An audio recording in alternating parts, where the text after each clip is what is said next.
Good evening, everybody, and welcome to the Tuesday, April 3rd, 2018 meeting of the Ann Arbor City Planning Commission. Commission public meetings are typically held the first and third Tuesdays of each month, and both of these provide opportunities for the community to address the commission.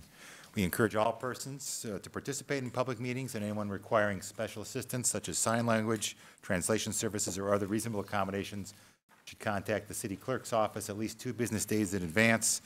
734-694-6140 is their number. They can also be contacted by email or by writing. Agendas and packets are also sent to subscribers of the city's email notification service, GovDelivery, and you can sign up for that by accessing the city's website and clicking on the Subscribe to Updates envelope on the home page. We will begin with a roll call. Good evening, Commissioners. Commissioner Ackerman. Here. Commissioner Briggs. Commissioner Klein. Here. Commissioner Gibrandal. Here. Commissioner Mills. Here. Commissioner Milstein. Here. Commissioner Trudeau. Here. Commissioner Weatherby. Here. Commissioner Woods. Here. We have quorum. Thank you very much. Before we move the agenda, I want to notify everyone that we have one proposed change. Item 9C, here on view, special exception use permit and site plan, is requested to be removed from the agenda based on a court order received today. So if I can have Commissioner move the agenda as amended verbally, Commissioner Mills, and seconded by Commissioner Gibrandal. Any further discussion on the agenda? Okay. All in favor of the agenda as amended, please say yes. Yes. Yes? Thank you very much. Item 4 is introductions, and we don't have any introductions listed today. Likewise, item 5 is meeting minutes from the previous meeting, and we don't have those today either. So we will go to item 6, which are reports from city administration, city council, planning manager, planning commission officers and committees, and written communications and petitions. And like we do every time, we start with 6A, city council. Commissioner Ackerman. Thank you, Mr. Chair. It was a race to finish our city council meeting before the unfortunate finals last night. We didn't quite hit the deadline, but we were able to catch the second half, or the worst half for those who did watch. The first half was better, yeah. At our meeting last night, topics of interest to this body. The Inglis house was brought to its conclusion. The rezoning went through. Renovations will be able to continue and complete, and the family will be able to move into the home with the historic home being preserved. Mr. Leonard. Oh, excuse me. First reading. There'll be a second. It's a rezoning. The second is there was an additional first reading of an ordinance amendment that came through this body regarding sorority and fraternity houses. As we know, fraternities and sororities are allowed in the R2B zoning district through a special exemption use. This special exemption use, which will be a topic of conversation again later tonight as we discuss medical marijuana, sticks with the property and not necessarily the tenants. However, this ordinance amendment would require fraternities and sororities to be recognized by the University of Michigan or another post-secondary school in Ann Arbor in order to receive the special exemption use. What that means is under our zoning code, should a fraternity or sorority lose their recognition from the University of Michigan, which is usually a result of extreme cases like sexual assault or hazing, the truly bad actors, criminal behavior, and they remained in that house, the special exemption use would disappear after 2 years. And the zoning would revert back to single-family or two-family home. I think this is a step in the right direction. It gives the AAPD, it gives our zoning department, it gives the university's Office of Greek Life and Student Life another tool and stick to help guide behavior of young people away from the disturbing and criminal. Again, if this is a fraternity or sorority acting as good members of the community and in good standing, this will not affect them. It's truly those people who lose recognition from the university for generally serious acts. All right. Thank you for the update on those. I have one more. Oh, okay. of a lot of importance and something that I'm sure members of this body and members of the public have been paying close attention to over the years is the future of the Y lot, the old YMCA at the corner of William, 5th and 4th. It's now the vacant lot next to the Blake Transit Center. Last night, City Council, well, actually, let me start at the beginning. 2013, the city sold the YMCA lot, the old YMCA lot, to a private developer by the name of Dennis Dahlman for $5.25 million.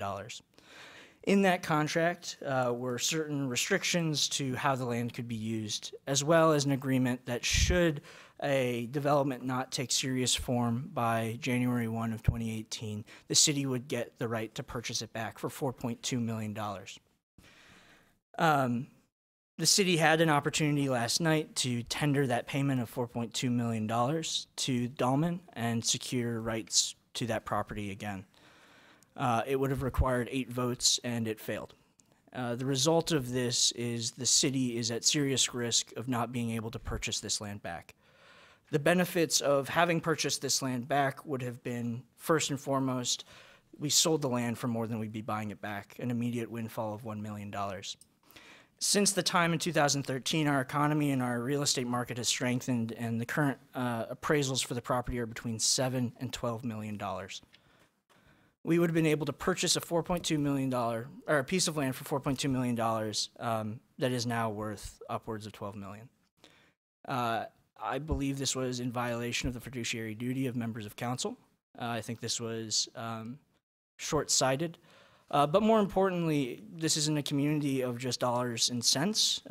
There's a tremendous amount of value about having local control over how we use one of the most culturally and economically important pieces of land in this community.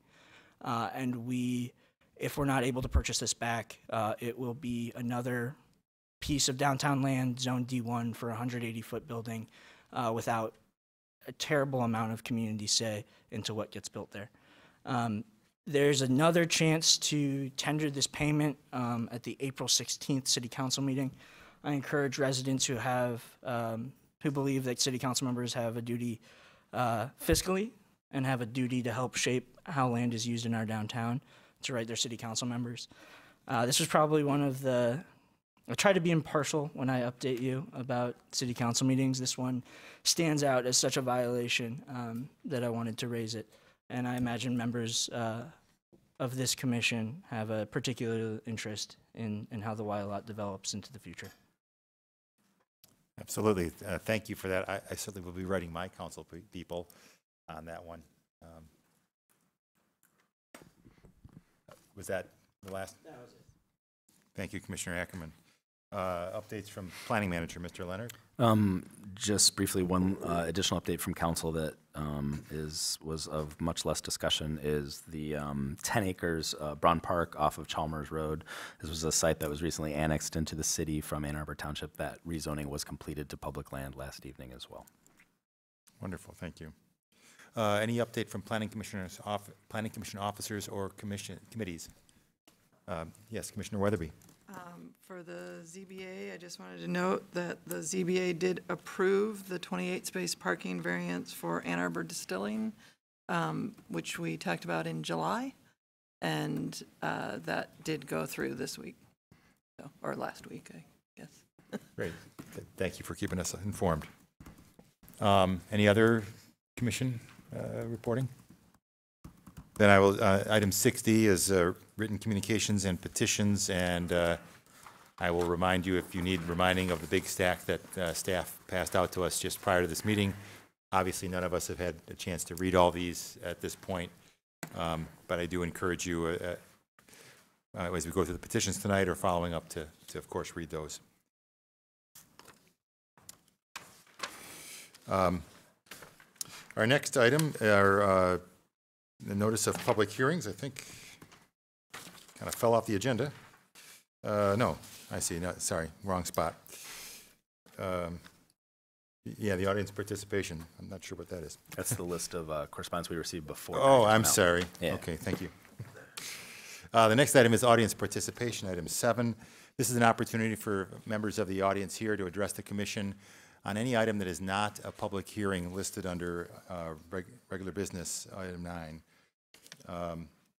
So if you wish to address the commission on any item that does not appear under item 9, you may do so for up to 3 minutes. Please come up to the podium, state your name and address for the record, and let us know. Hello, my name is Deanna Sheldon. I live, do I tell my address? Yep. Yes, please. 2622 Yost Boulevard. And I'd actually like to bring up the issue about the Victory Inn at the end of our street and Washtenaw there. My husband sent in a letter that I believe it was Julie received and maybe Zach received as well. And he included some very important correlations with the Victory Inn in Detroit that was closed for drug trafficking and prostitution. There are a number of additional Victory Inns that are also under an owner's name of Jamal, and I have his last name here, I apologize. They are defunct in paying taxes. This particular location has actually not paid taxes to the city of Ann Arbor for numerous years. And so I just want to bring that up in hopes that something is done for the safety of the community as well as the safety of the residents close to that particular location on Yost Boulevard and Washtenaw. So I hope that at some point this will be brought to the agenda. Thank you. That probably isn't an item for commission to act on, but we certainly, Mr. Leonard here as planning manager, will relay that information to the proper staff people for enforcement, I think. Thank you. Thank you.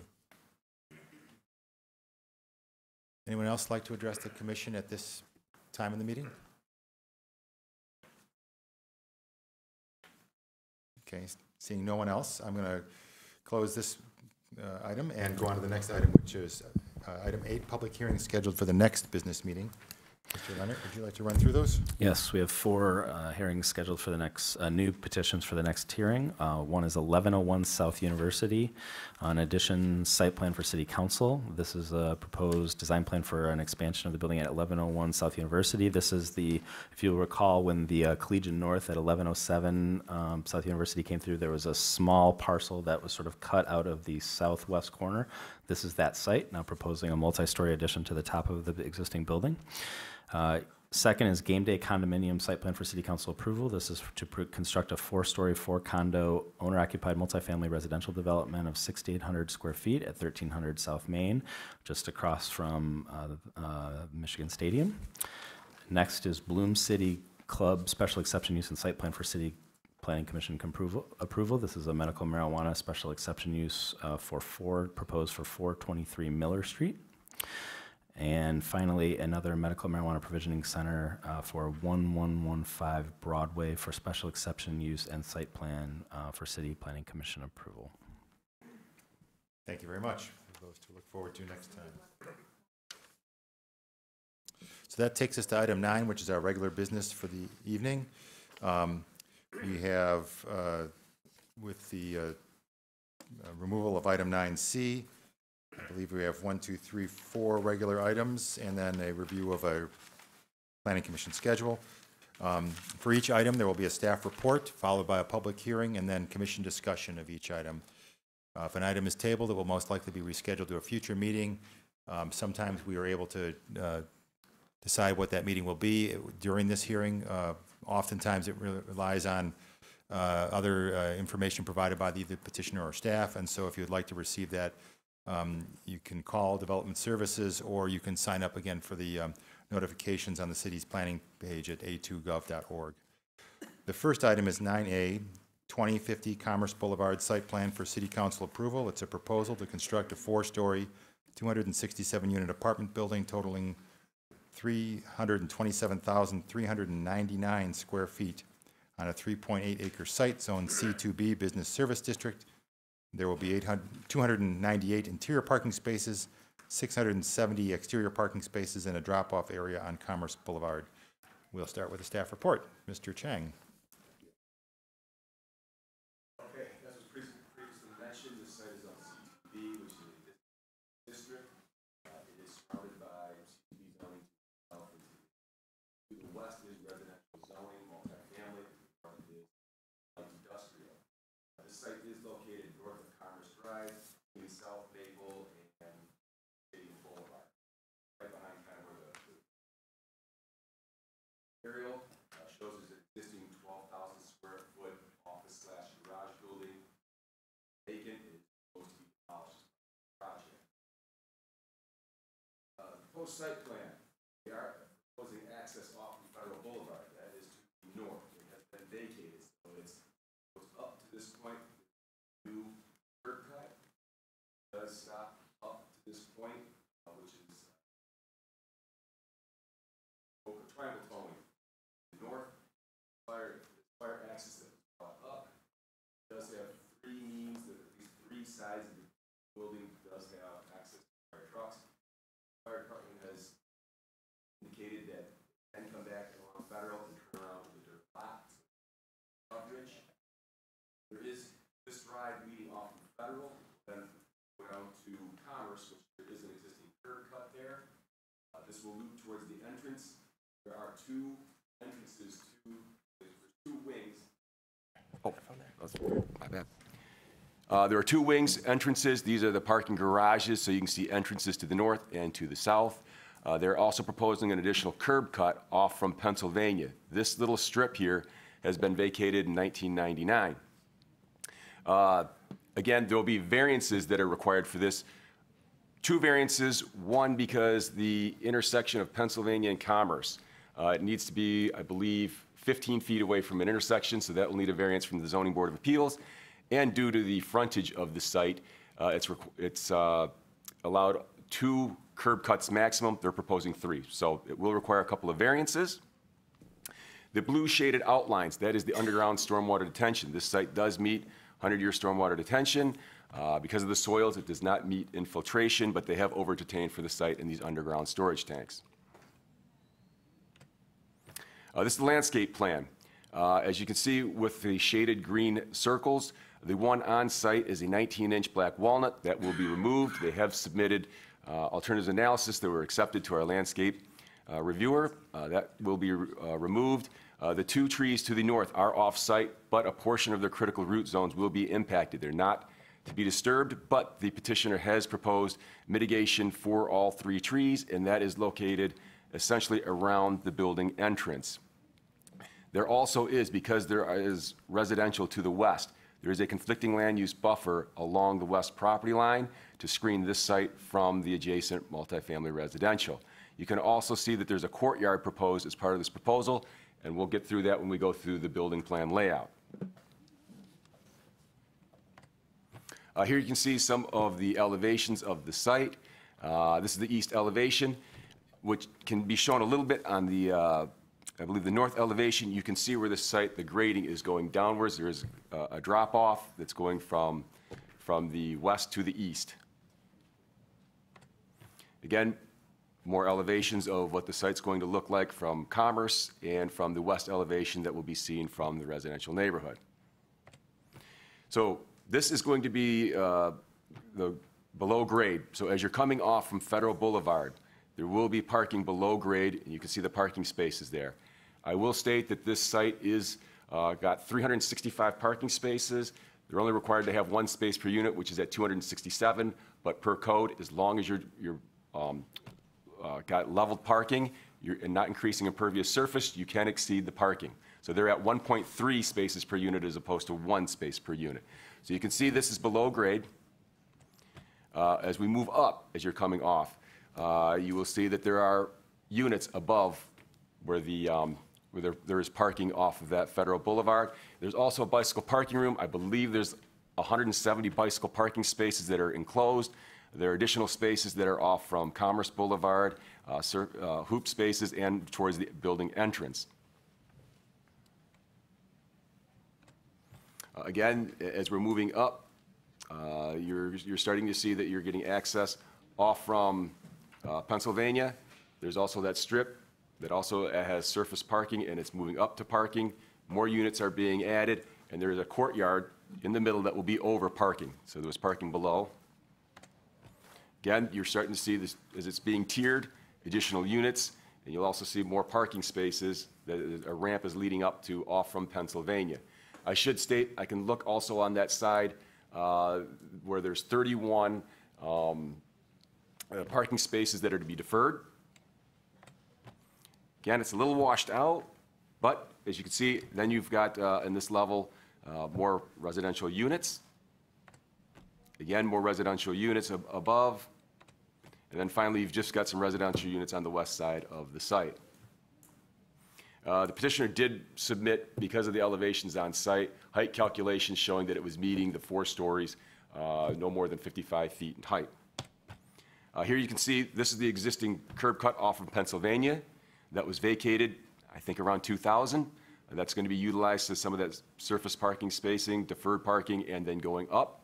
That's also where the solid waste will be located in the turnaround. You can see the building in the background and the landmark tree that's all are to be removed. Again, this is one of the existing curb cuts that's off from Commerce that will lead out to Federal Boulevard. Again, you can get an idea of what the structure will look like. Again, as you're entering, you can see coming off from Federal as it's coming in through the existing curb cut off from Commerce Drive. You can see also, we can refer to these slides, these are the entrances to the garages also, as you can see through there. Again, different perspectives of elevations from the site. And staff does recommend approval for this site, but as this was going on, it did come up to our attention that there were some issues regarding the Pennsylvania right-of-way that was vacated. At this time, we're recommending approval subject to ownership of this site is straightened out before we go on to City Council. If there's any type of amendment that's part of this, it will have to come back to City Planning Commission if we have issues with that 33-foot wide swath. That's the northern part of the Pennsylvania right-of-way. And it's probably a little confusing what I just said. So if you look at one of these, you can see this little nub up here. That's the vacated portion that's in dispute at this point, but I believe it can be resolved before it goes on to City Council. That concludes my presentation. Yes, it is just the portion. It's not the whole thing? No, it is only the portion, that 33-foot portion where you can see the turnaround in there. And staff is open to any questions you may have. Thank you, Mr. Cheng. So at this point, we'll open the public hearing on this item. If you'd like to address the commission, please step up to the podium and state your name and address for the record, and you may have up to 3 minutes.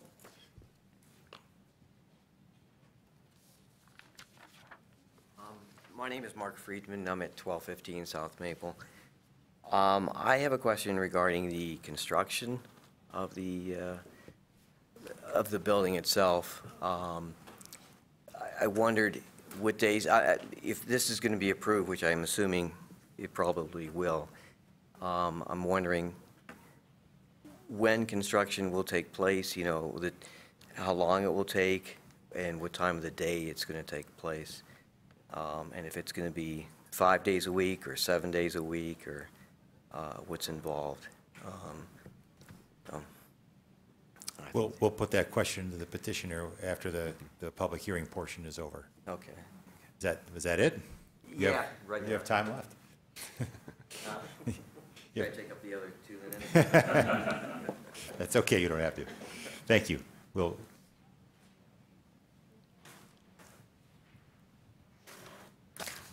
Deanna Sheldon, 2622 Yost Boulevard. However, I am also the business owner located at 2030 Commerce Boulevard. And so I'm also looking at the impacts of a high-rise such as that and that size, and I don't know if there was any traffic studies done in that area, because that street is a small street, and I understand based on these diagrams and having attended one of their first meetings that they had over at Weber's, they said that they were going to put 6 parking spots on the street side. However, the street itself is very narrow, so when you look at the street on the side where the McKinley property property is. Even if you put parking spots on the other side, you still have a lot of congestion. It also, likewise, if you look at where that curve is, when you have traffic coming around, you do have parking right on the right-hand side, right onto Commerce, right before it becomes Pennsylvania. So I'm really concerned about the traffic and the congestion for something that large, as well as also the tree line. That is a buffer. I don't know what they're planning on doing. I think that it's, extremely unfortunate, and I don't have any pictures to show of that natural tree line that already does exists that will end up being removed. Ann Arbor is there's the tree line.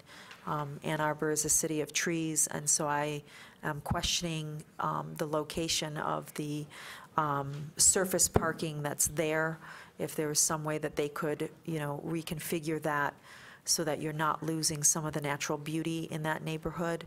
Unfortunately, if you look to the left, you can't see it in this view. There are a couple low houses there that I don't know if they're Section 8 or not, but you do have missing trees and things, and so it'll be a shame to lose some of that natural beauty. All right, thank you for your comments. We'll follow up on these when we Thank you. get into our discussion.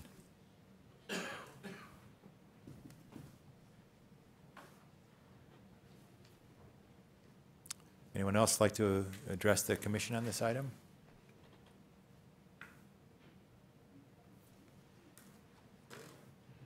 Petitioner, are you preparing to come up, or? Okay. Yes. Usually it takes longer. Good evening, ladies and gentlemen. My name is Scott Betzold. I'm with Midwestern Consulting. We are civil engineers for this project.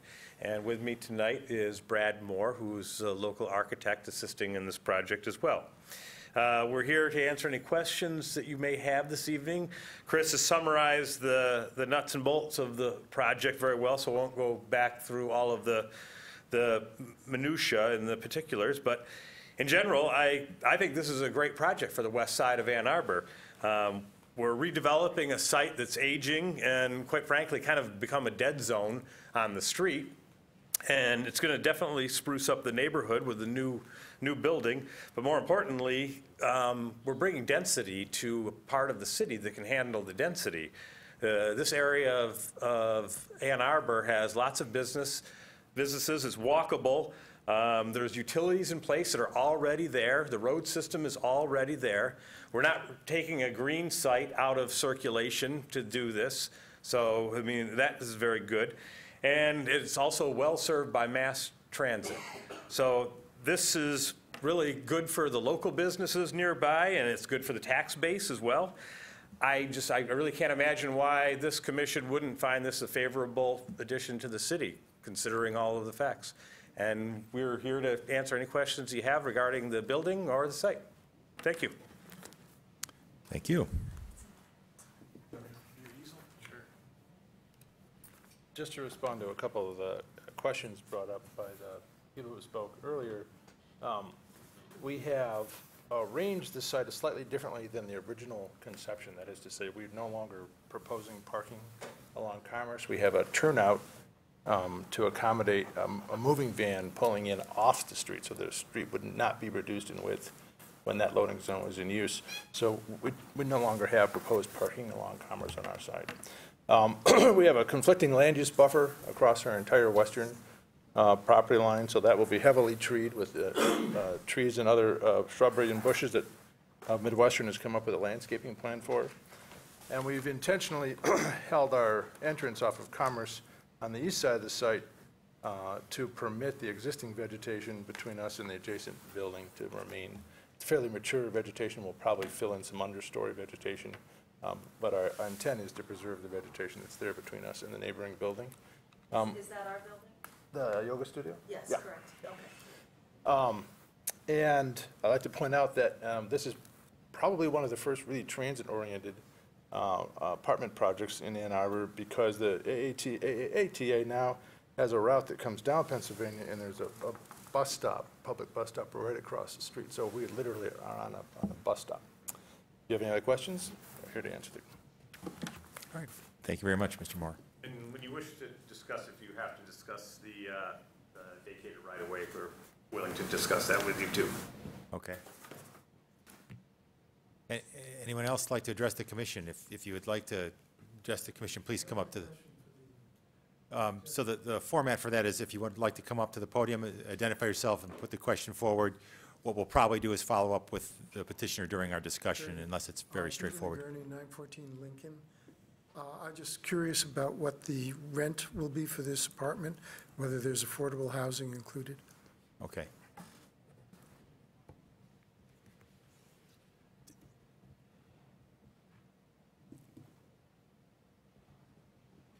Any other questions, comments for the commission at this time? No? All right.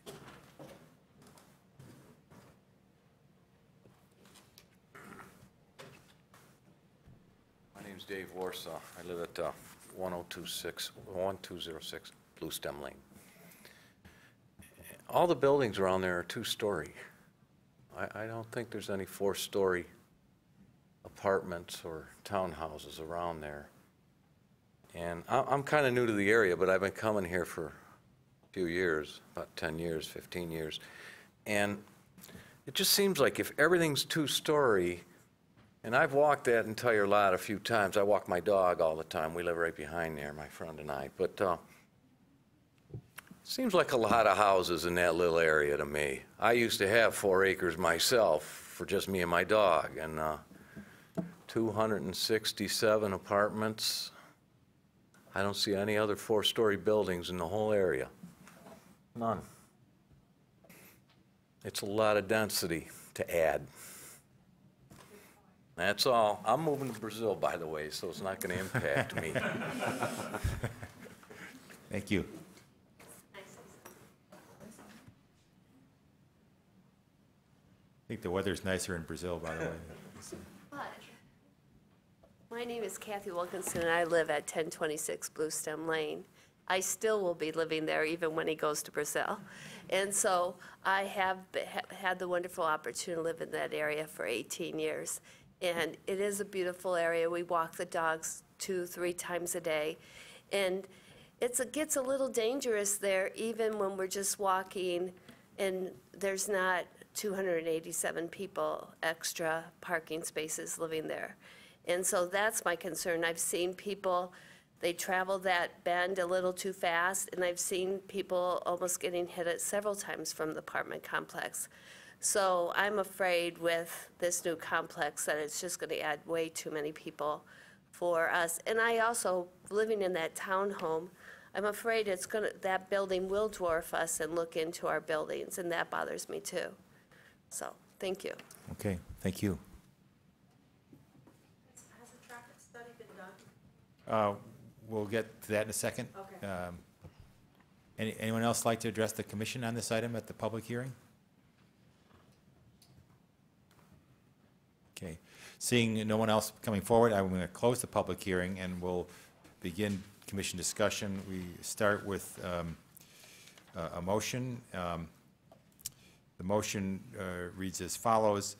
The Ann Arbor City Planning Commission hereby recommends that the mayor and city council approve the 2050 Commerce Drive site plan and development agreement conditioned upon approval of variances from the Zoning Board of Appeals.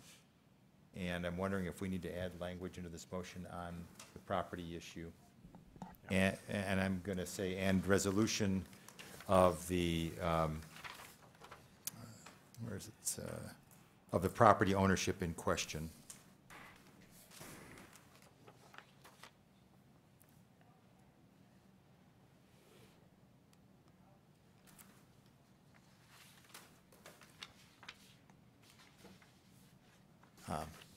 Can I have commissioners moving that? Commissioner Ackerman, and in a second, Commissioner Mills gets it. So let's start with commission discussion. Commissioner Ackerman. Thank you, Mr. Chair. I think we can go ahead and call up the petitioner. Thank you. I want to address the first question with respect to construction. I saw in the notes from your public meeting at Weber's, you discussed, should this process move forward, breaking ground in summer of 2018. Is that still your goal? Well, that was on the presumption that we'd be before you in last January. Okay. So because of the delay, it'll probably not be till mid to late fall. Okay. And then you are familiar with the city's construction and noise ordinances with respect to when construction can occur in the week and in hours of operation?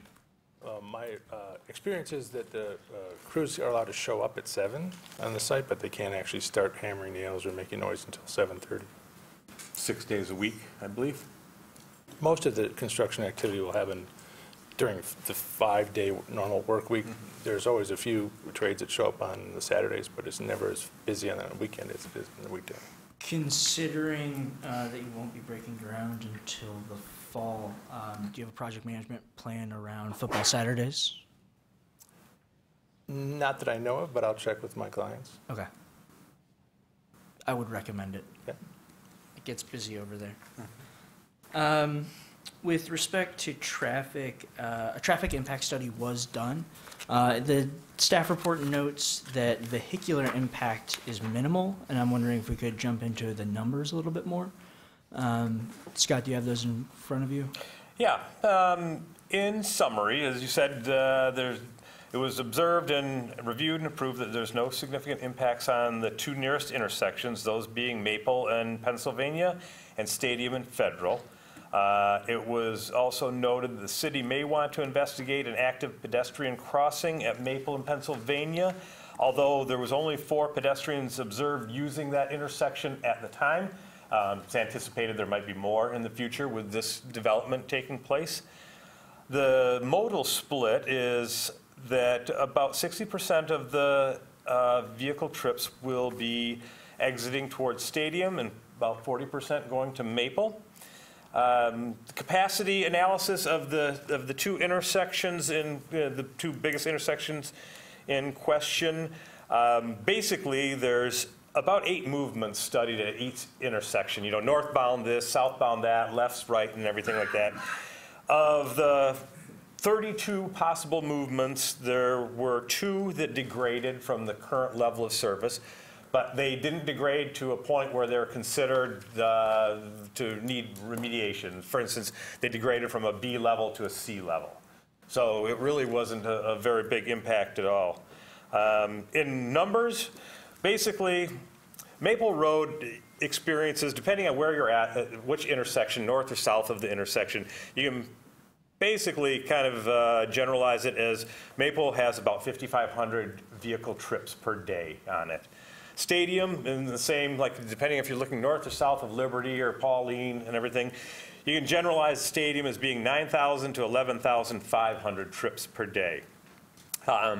We're expecting that in the peak hour, this development will add 92 trips per through the 2 intersections in the morning and 114 in the afternoon. So it's a relatively small, all day long traffic increase through both of the intersections is 1,453 vehicles. So, you know, Stadium obviously is a big road, and Maple carries a lot of traffic too. So, I mean, yes, this is a decent sized development, but it's not going to be something that probably is really noticeable, to be honest with you. Thank you. It's 2 to 3%. Yeah, and I appreciate you bringing the numbers to the table. You mentioned improvements and specifically pedestrian-controlled crossing on Maple. You know, I think there are only 4 crossings there now. Currently, but, yeah. I think it's reasonable to expect that the population that you would be attracting would increase that, and I would like to see that contribution happen. Additionally, given that the AAATA stop is across the street from your site, have you considered a contribution for any pedestrian crossings along Commerce to access the transit stop as well? I don't think that's been contemplated to the best of my knowledge. Could staff explore that either in the time of a postponement or between commission and council? Thank you. So those are my questions on traffic. Oh, and then, sorry, while we're talking about public benefit, there was a proposed park donation of $166,000. Will that be moving forward in the development agreement? That's my understanding it will. Yeah. Okay. Now, they may have to pare back a little bit if we want to put some of the money towards the pedestrian crossing, but You've got a public It's a big benefit number. budget. Okay. Yeah. Thank you. Moving to environmental impact, is there any remediation necessary on the site? It's been a taxi cab depot for some time. Is there any soil intrusion? it's a dirt question. Yeah, that's, I'm not familiar with it, but we understand that there was an underground storage tank there. For gasoline, or? Yes, I think so, yes. There's been a phase 1 and a phase 2. Phase 1 and Phase 2 revealed no contamination is spread. There's always some soil immediately around the thing that has to be removed, but it's usually a very small amount. But there's the Phase 1 and Phase 2 did not indicate any spread of any pollution, any cause for concern. Anytime you remove an underground storage tank, you end up taking 50 yards of dirt away anyway, so. Okay. And that's, Fortunately, it was a modern tank. It's not something that's been there Right. since 1950. And you'll be going deep down, just given the configuration of your stormwater, I imagine. Oh, well, You're- yeah, absolutely, Okay. and the basement parking garage. Yeah, okay, thank you. That's clarifying. Also on the environmental front is what goes above the ground. In your conversations at Weber, I also noted that you discussed building to the specifications of LEED, but not necessarily seeking certification. Are you still anticipating going beyond municipal code in terms of energy efficiency? Yes. Can you elaborate? So in my discussions with my client, they've asked us to design the building to be the LEED certified standard, but they don't intend to go through the actual certification process. Okay. And what sorts of amenities would that mean? Well, we have partially green roof, Okay. high efficiency air conditioning and heating systems, high insulation in the walls, high U values or low U values in the windows, so that the envelope performs very efficiently. Okay. As we try to get more and more developers to go down that path, sharing data with them about cost savings can be a big part of that advocacy. Would you be willing to share energy use data with the city? I will certainly make that known to my client that you'd like to have that. Okay, thank you. I think this is the first time that I've seen, I should say, that elevations were not included in the staff report, which might be helpful at a later stage. In your staff report, but not in the memo that was in Legistar. Okay. So There may have been a link. Oh, okay. Sure. No, there may have been, and I may have just missed it. So I certainly have some questions about the facade and design, but I think there are those among us who might be better equipped to ask those questions. Looking at the chair. All right. everyone appreciates a straight man. I think generally the concept of this, I support. I think this is a new type of housing that's necessary in a location that needs it. This is immediately next to a transit stop along an even bigger transit corridor, West Stadium. This is providing housing units between 400 square feet and 1,200 square feet, a nice mix of unit types. And outside of the downtown where construction costs drive up rents to a considerable degree. With that, there was also a question about what sort of market you're targeting. Can you share some on per unit rent levels? I don't have the per unit rent figures, Okay. but we do have micro studio units included in this project. I imagine those were the 400 square feet ones. Actually, 397. I Okay. think. Yeah, very close to the 400 square feet. 2 parking spaces. And the intent is that we will have, entry level or workforce housing available because they'll be smaller and be less rent because of that. So when you say entry-level workforce, are you talking about $36,000 to $45,000 a year? Again, I don't have the specific data on the I think that rent if structure. you could ask your client to provide that, I think it would be helpful in considerations. With degree to the scope and scale of this, within a half mile, there are hundreds of apartment buildings that are 3 stories tall. This has a smaller acreage, a smaller community footprint at 1 story higher, and I think that is is appropriate and reasonable, especially considering the grade as you slope down. In terms of the actual footprint itself, you have 67 parking spaces outside of the deck. Does that include the deferred spaces? I think that includes deferred spaces. How many parking spaces are outside? That's in the report. It is,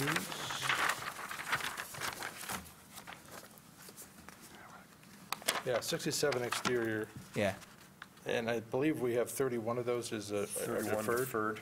Oh, so it would be, is it only 36? Yeah, so you can see exterior on spaces? the diagram that most of that surface parking is along the old Yeah. Pennsylvania right-of-way. The westerly bays are all deferred.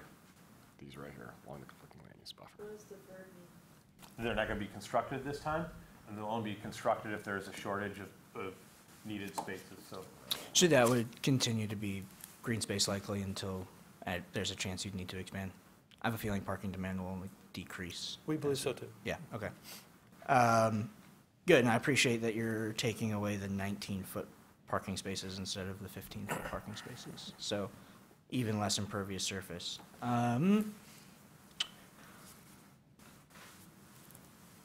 I think that'll do it for my line of questioning right now. I'd love to hear my colleagues' thoughts as well. Thank you, Commissioner Ackerman. Did anyone have anything left that Mr. Ackerman didn't ask about? Commissioner Mills. I have a couple additional details that I'll follow up on. It's mostly the same line of questioning. But in terms of the units, so you talked about some micro units. What is the rest of the mix? And if you have numbers on the size of the units? So the total unit mix includes about 64% one-bedroom units, about 25%, 25.5% two-bedroom units, and the rest are the studios.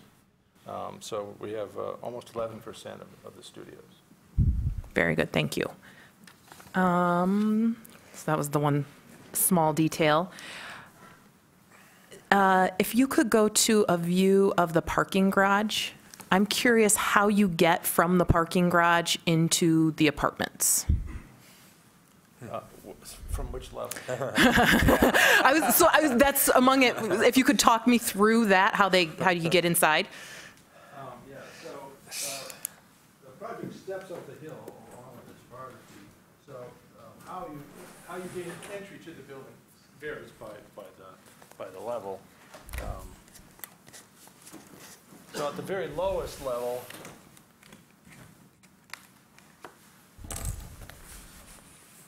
there are two stair towers. There's a stair tower here and a stair tower here that will allow you, as well as an elevator, to go from the very lowest level up to the first occupied level or any level above that.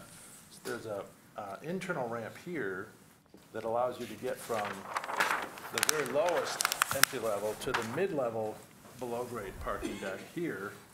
And there's elevator in this corner, stair in this corner, stair and elevator in this corner. So here you have three means of accessing the upper levels. And then on the next level. So while you're on that one, so the big parallel thing that I see across the top next to the bicycle room, that's the ramp? That's the ramp that connects the lowest level to this level. Got it. And how do you get, is there like a gate on the north side of that ramp? Or how do you get into the bicycle room? Because you don't clearly want people to. Yeah, there's a walkway here. Okay. And there's a railing here. Got it. There's a railing. Okay. So this is the level at the same level as the courtyard. So again, we're one story up. So as you pull in here, there's a direct entrance here to the living level that's at this level. Okay. And there's a direct entrance here to let you into this level. There's also elevators and stairs here and a stair here. So if you were going up, you could go directly up here as well. And then the exterior parking in the old Pennsylvania right-of-way is sloped so that it takes you up a complete story from the south end to the north end. And there's the smallest garage coming in at that level. So those last two garages that you've shown us are not attached to any other garages? No, they're completely independent. Got it. So there's no Okay. vehicular circulation, just Okay. pedestrian circulation. Yep.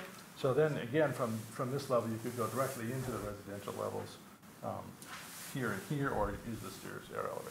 And that elevator that's there, does that go to all of the levels? These two, yes. So Up and down, yeah. Got it. So, okay. that- You guys, Except for that one. right, sure, okay. Well, you guys have been around me enough to know that I care about the people who are arriving by bicycle and how they're going to get to their units. And so the fact that that bicycle room is near the elevator that takes them to all of the units, or the stairs, the people that are bicycling may be taking the stairs too. There's also a door and an elevator and stair here, so they can Yeah. come right out of there. Got it. And it says that you have some guest bicycle parking, presumably that's in the front, around the roundabout, or the little, yes. Yeah, we've got several locations. Yeah. Okay. All right, very good, thanks. This is a question for staff. On the staff report, I didn't see anything about open space, and I don't have my UDC, Unified Development Code, in front of me. There's no requirement for open space in C2B, is there? It's non-residential, no Okay. open space requirement. Got it, okay. Thank you very much. That, I think that goes through my list. If I could just jump in, one of the pieces of information that we ask petitioners to submit for multifamily or residential projects is a housing information sheet regarding the anticipated market. For what it's worth, the range that they provided was 400 to 1,300 square foot units, ranging at a rental rate of $800 to $1,800. Just quick calculation from the lowest, correlating the lowest amount and unit size and vice versa, is a range of $2 to about $1.30 per square foot. Okay. Commissioner Weatherby, did you have your hand up? Yep. So this question may be for staff or the petitioner. So on the parking on the west side, so when I look at this site and I see, there's a taxi company on the north and the postal service parking on the east, and the one spot that doesn't have a parking lot is on the west, and that's where you've chosen to put a parking lot. And I'm a little concerned that that one spot seems to be where you have a lot of issues, like you need zoning variances, and is that required for fire? That there be something on the west side? I defer to the petitioner. I believe they know the fire code as far as Yes. access. It was approved by our fire marshal during the review.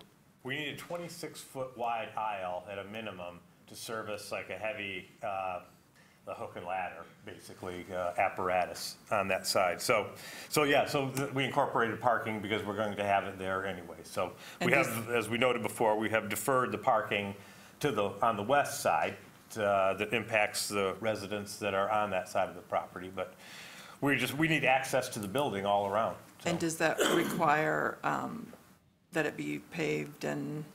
Yes. Okay. Because it does, of all of the impacts, it seems like the parking, I appreciate that you've deferred it on the one side, which would be the side that kind of has the most impact on the neighbors. What about lighting there? So in the non-deferred spaces, we'll be required to meet the city's parking lot lighting ordinance, which requires that light be directed down, not out, and prohibits light from being directed on the neighbor's property. So we'll be following the city's lighting ordinance. Okay. And then it looked like you had solid waste on that side also? Yeah, that's correct. Yep. And was there a reason for that rather than on a part of the building that isn't adjacent to residential? Well, if you look on your screen right now, we don't have access completely all around the north side of the building. Probably wouldn't be attractive right in the front of the building, and we have a public street on the south. So we're really left without a whole lot of choices, so. So when you say you don't have access all the way around the building on the north side? Correct. Would you have enough access to put solid waste? Not to meet the turnaround requirements that are required by the solid waste department. You don't have all of the sheets, I'm guessing, do you? Like the solid waste, the fire and everything. We have to provide a maneuvering template, how like the dumpster can get in, back up, and turn around and everything. It requires quite a bit of space. And up in the northwest corner, if you see that spur that comes off, that's what that is all about, to allow that space, so. And that's the part that is sort of questionable ownership at this point, or? It's not questionable. Okay. There's a discrepancy between city records and the Okay. property records at the, Yeah, no, there's really not, but Yes, there it'll is. be resolved very quick. So. Okay. If you'd like, Commissioner Weatherby, I do have a sheet here that's showing the template for the solid waste and for the fire trucks. Okay. And this plan, if you'd like to look at it. Sure, it's kind of, it's not exactly easy to. You see here, they've shown the templates going through, open access, and then this way. Make the And then window. the solid waste is, Now, this is all the fire, but you can see it's gonna be a 3-point turn to come out and come back. Let's see if there's one for solid waste. So that's the fire truck apparatus. I mean, sheet. Let's see what we have for solid waste. So that was the, let's see. be careful what you ask for. I'll drown under While we're this. waiting for members of the audience, Mr. Leonard, would they be able to view these documents as well? And where could they find them? At a2gov.org/permits, the full site plan set is always available to the public for review. Okay, well, thank you for, There's also probably a copy downstairs in the first floor of the Right. building. and then, so I guess my last question kind of on that same, you mentioned that it was transit-oriented, but you are doing quite a bit extra parking, and I'm just wondering why that is in something that you say is transit-oriented. So the requirement in the multifamily zoning districts in Ann Arbor is 1.5 vehicles per unit. It happens to be an anomaly that when you do a multifamily project in a commercial zone, you don't have to meet the 1.5, you only have to meet the 1. So for appraisal purposes, when the financing entities look at this property versus other properties, they want to see equivalent parking. And so we were told that the 1.3 would be the lowest threshold that would allow us to get financing for the project. So that's why we went to 1.3. It's still not quite 1.5, but that's where it is. Close enough for the banks? Okay, all right, thank you. Thank you. Commissioner Trudeau and then Commissioner Milstein and Brandon. And Woods. I had a small detail question about the bike room, which I like that it's enclosed, easy to get to space. And I noticed on the screen here, there's different types of parking spaces, and I just wanted to clarify that all of the enclosed parking is considered Class A by our ordinance, but those are just the different kinds of spaces that you're providing in the room. Yeah, It looks like a mix of different ways to secure a bike. Correct. basically. Okay, I just wanted to make sure I understood that. Because when I first saw, like, why is this called type B in there? Okay.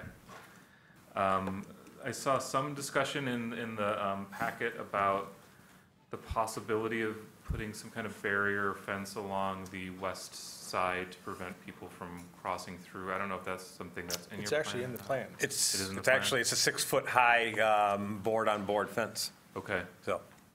Yeah, and I, on the one hand, I respect the neighboring community's desire to not have people wandering through. On the other hand, like, I would love to see, personally, I don't understand why people don't like to see people walking down the street or biking down the street. And it continues to balkanize all these different parcels and make them sort of oriented to the street, the bigger streets, and I don't know, it makes it more stressful for alternative users, but I can live with that, especially given the desire expressed by the neighbors.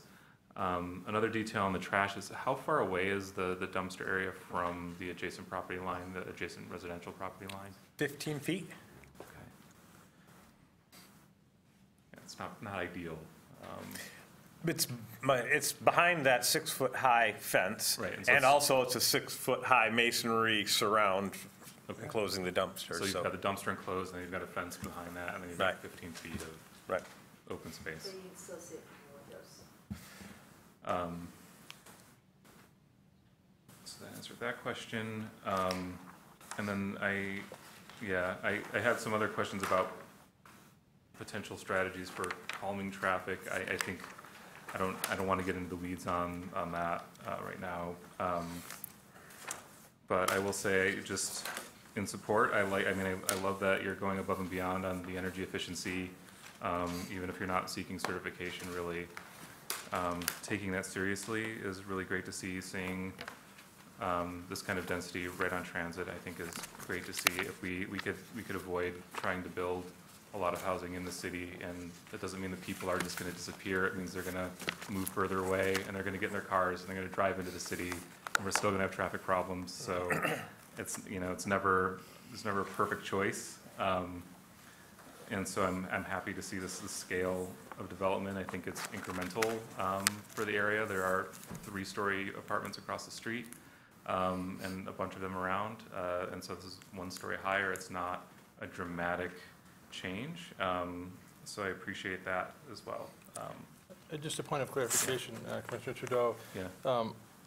In case anyone's envisioning a dumpster like behind a commercial facility, Yeah. all of our trash handling is by compactor inside the building.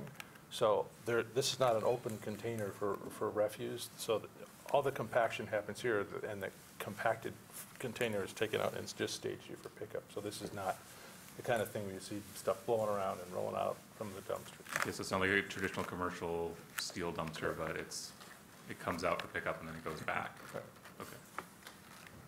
How many times a week? Probably 3. 3 times a week.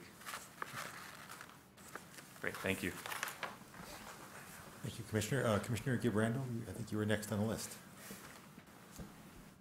I've done a little work in this area. One of the things I noticed looking up the hill from Commerce is that I saw cattails up the hill. And I noticed which is never a great sign in terms of groundwater, and I noticed a bunch of cottonwoods in the photos as well, which are often a sign of high groundwater. And given the fact that your soils, you're having to mitigate, do the extra 20%, where is the groundwater here? Have you done soil borings and things like that yet?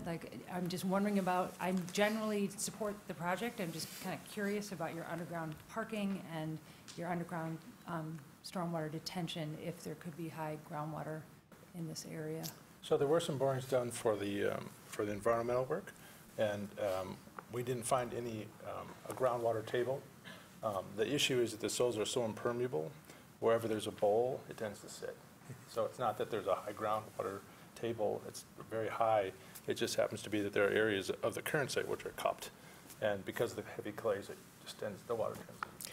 In addition, test pits and infiltration testing were done for the Washtenaw County Water Resources Commissioners in all of the locations of the 4 stormwater management, underground stormwater detention. And it's hard clay. It doesn't perk at all. So I think what Brad is telling you is that, either it's held up in a bowl on the surface, or if there's any seam that's of sand or anything even mildly sandy, that's where all the water goes. So we didn't get any infiltration on the site, so everything had to be upsized by 20%. So, but no groundwater at any of those test pits when you were doing? Okay. Nope. All righty. Did it? Yeah. I'm sure there would be today. Not groundwater, but water. Yeah, just water. Commissioner Woods.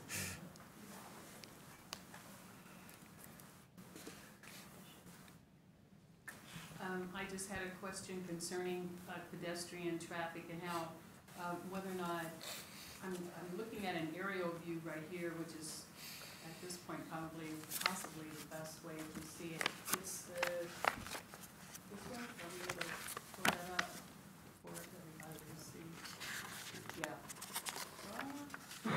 I think that's probably the closest to it. So I know that a lot of folks like to go over to Navy, wanting to take their bikes to Kroger's and places like that. So are you anticipating people are going to come out, Commerce, go over to Pennsylvania, and then take Maple Road up and pretty much that sort of a path? Some people may. However, just to the north of us is also Arbor Farms Market. Okay. The hope is that a lot of our tenants will also be shopping at a local venue, not just Kroger's. Right, absolutely. I mean, I go there myself. Are you, as you look at the properties between your property and Arbor Farms, are there any paths which already may exist that perhaps residents are currently using to get over to some of those commercial areas? So currently, the Triangle Towing operator has a security fence across the north side of his property, which also connects to the fence along the back of the post office, which precludes that circulation. But we're in discussions with him about removing a section of that. For him, it's mostly a liability issue. Having, so we have some issues to try to work out with him. Having, in fact, he's impounded people's cars. Oh, really? I mean, yeah, if your car gets towed in parts of the city, that's where it's getting stored. Where it goes, huh? Okay. Yeah, I was just curious because I think, folks may want to look for some shortcuts and things like that, and so. We're hoping we can work something out that doesn't compromise his security or expose him to liability. Okay, thank you. That's the only question I had. Okay. I'm sorry, I did skip it. Commissioner Milstein. So generally, I'm supportive of this project. The one thing I will say is, and I totally understand what an enclosed garbage container looks like on the outside, but a smell in the month of July is a smell, and it doesn't matter if it's picked up 3 times a week or if it was picked up yesterday. I still think it's a problem. And seeing that there are 4 decks from the Eagle Ridge condos that are pretty much looking right over the dumpster, I have a really hard time supporting that. Seeing that there's got to be another solution, whether you keep the trash inside and you take it to the curb on the trash days. It's hard for me to swallow that there's 4 people right there who are going to be overlooking a trash container. And that is the only reason why I can't support that, is because you have those 4 neighbors who have lived there for a very long time, and it's going to impact their lives. It may not every single month of the year, but it will be, during the summer months. Doesn't matter if it got picked up yesterday. It starts smelling fairly quickly. So that's really my only negative. Otherwise, I'm supportive of the look.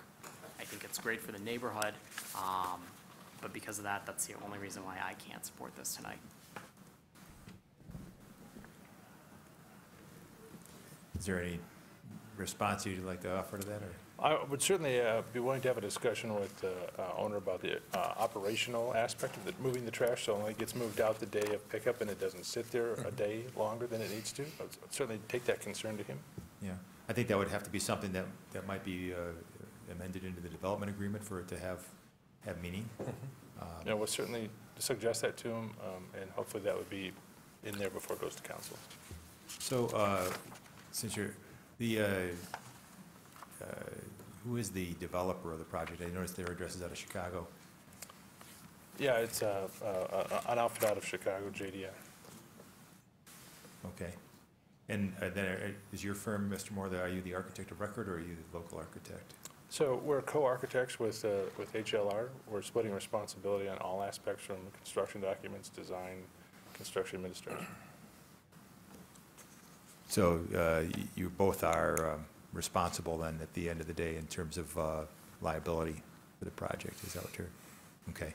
Just trying to understand that. So I got a couple questions. I want to run through a few things. And Mr. Betzel earlier offered to explain the height calculations. I didn't offer the height calculations, the right-of-way calculation, the right-of-way stuff. Brad could talk about the height. Okay. Yeah, so because there was concern raised about the height of the building, and it is a little bit higher than others, although this is an appropriate spot for density in a lot of ways. But yeah, so we worked with planning staff to take a number of points around the building and calculate the height going out up to 20 feet from the building and measuring the height at each of those locations around the building, and then coming up with an average. There should be a chart in the in that submission that documents all the locations around the building and how they were calculated to come up with the average. And Mr. Chang, you've reviewed that and are comfortable with that? Yes, there is. Okay. There's also, we have a sheet, if you'd like to review it, they have the calculations at the points where they've measured it and then averaged it. I'm sure you're better at math than I am, so I'm not going to. My recollection is the average is like 53 or 52. I mean, it's well below the 55. Yeah. Okay. And on the sustainability, you said that you're going to design it to LEED standard. Is that the LEED version 4 then, I'm assuming, at this point? So actually, when we started designing the project, the 4 wasn't in place, so I'd have to double check with my client whether, when he told us he was committed to designing the building to the LEED certified standard, that he meant 4. I don't know that, I can't commit that because I don't know whether he was referring to the current version or the previous version. So I think that would be important when you either come back to this body or to council, that you help us understand what level you're designing it to, what's the target you're trying to reach, because they are significantly different, as I'm sure you're aware. Yep. How about when you mentioned energy efficiency, I'm assuming you're designing it to current Michigan Energy Code? Yeah. Not something from some years ago? No. So ASHRAE 90.1, 2013? Okay. Which is much more stringent than the previous version. Right. So that's a good thing. What's the form of the mechanical system you're looking at? Is it a heat pump system or? Heat pumps. Okay. And then are the heat pumps going to be located on the rooftops of the building? Where are the units? Yeah, so for every, depending on the size of the unit, between every 4 or 8 units, there'd be one exchanger on the roof. Okay. The hope is to be able to move the energy within the building before we have to use energy from outside the building. So it's a variable VRF system, I think. Yeah, again, we aren't engineering that level of system yet, but that's what we've recommended. Okay. So just a couple other things. We didn't get, as I think maybe Commissioner Ackerman mentioned, we didn't get the elevation drawings in our packet. So we see them now. Can you explain to us a little bit what the materials that are being proposed are on the building?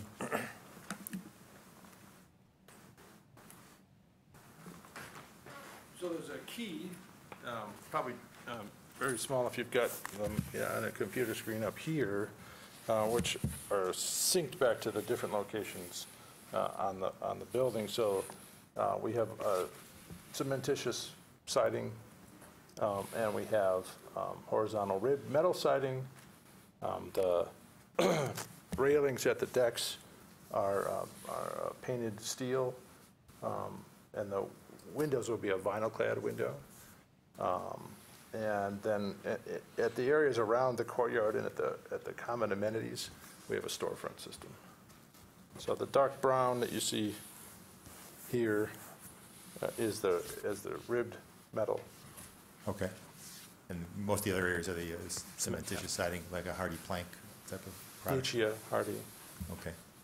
And there are, it looks like there's balconies. Do all just the larger units, or do all units get balconies? Or?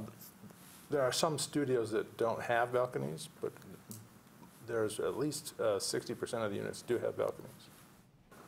Are they real balconies you can go out on? I think the smallest is 3 feet and the largest is 5. So yeah, you can step out on them, put a chair, read a book, put a tomato plant. But yeah, they're not Juliet. Not super, yeah, not Juliet, not real deep. Okay, but there are 60%, you say, approximately have access to a balcony. Okay. Let's see.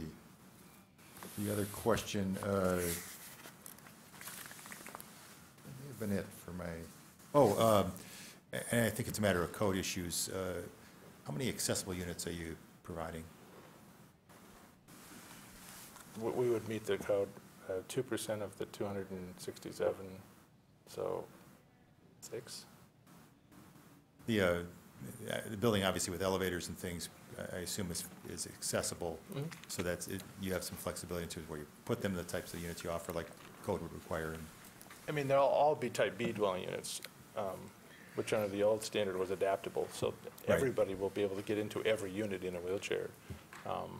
You won't have the grab bars mounted in the Type B units, only the Type A units. Right, okay. And then just construction typology, I'm assuming the decks, you're doing either poured-in-place or precast decks and you're stick building on top of that, is that Correct.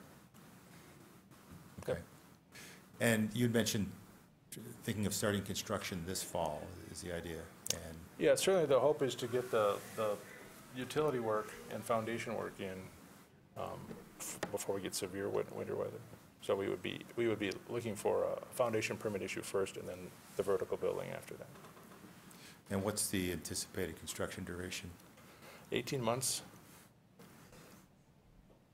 And it's all, essentially all one phase. You're not building Correct. a phase of this and coming back later if it... So it'd be what, so, from the time they start digging the trenches for the site utilities to the time they're letting tenants in, that would be the 18-month window. So we'd be talking about completion in spring of '20. Correct. Okay. Is financing in place yet? I believe it is. Again, I'd have to ask my clients. Okay. All right. Thank you. Any other questions? Commissioner Weatherby.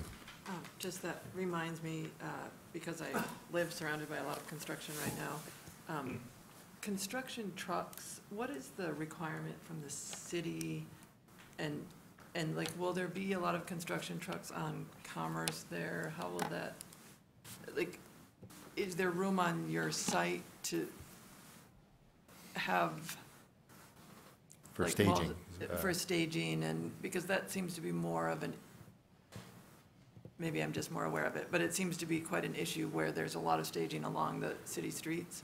So there have been some discussions with the neighbor that has the towing lot about renting some of his property. He used to, there's a part of it that is not for towed cars. There was a part that he was renting out to the car dealership before it moved out onto Jackson Road.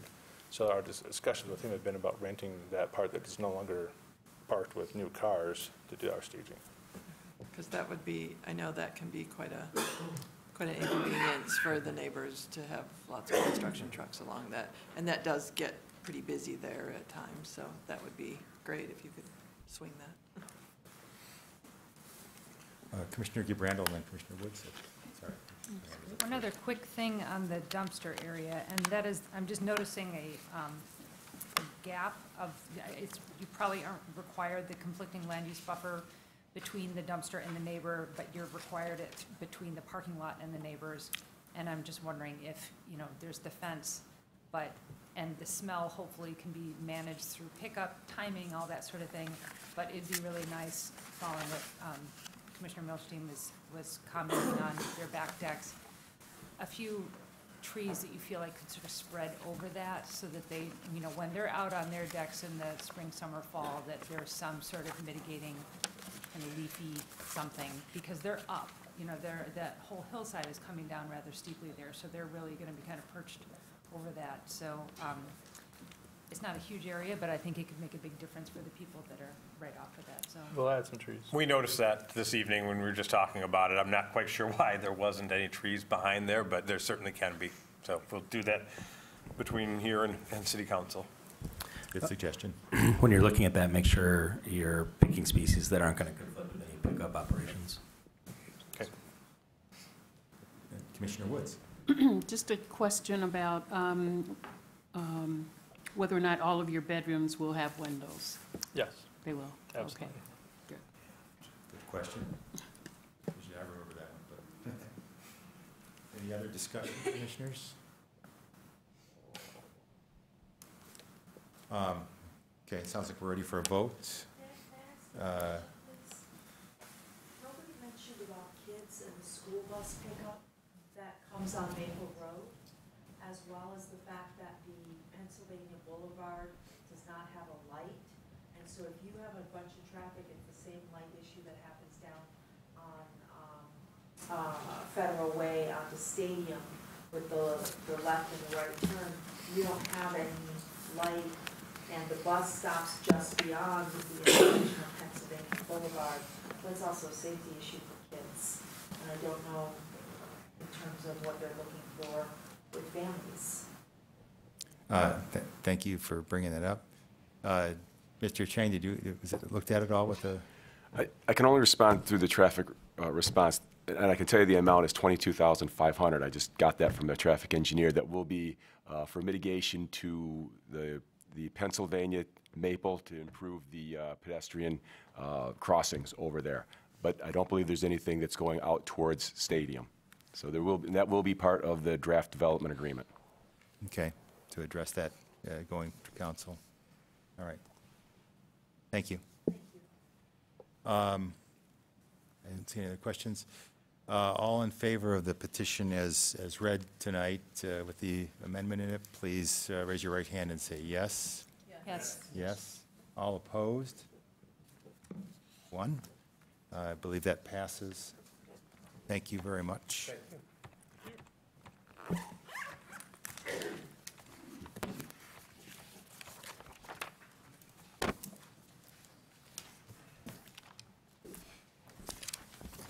So our next item is item 9B. It's 1818 Packard Special Exception Use and Site Plan for City Planning Commission approval. It's a request to allow the existing space at 1818 Packard Street to be used as a medicinal marijuana provisioning center by issuance of a special exception permit. We'll start with the staff report. Okay, thank you. Chang. This site is located on the west side of Packard, just south of West Stadium Boulevard. It is zoned C1, which is a local business district, which allows for a provisioning center as a special exception use. It does have residential zoning to the north and to the west. It also has commercial zoning to the south and to the east. Here you can see the approximate quarter-acre lot. It does have an approximately 2,500 square foot one-story building. You can see that where the parking, it's kind of a little mishmash out there, but the petitioner has straightened out and repainted the lot per the planning staff's recommendation.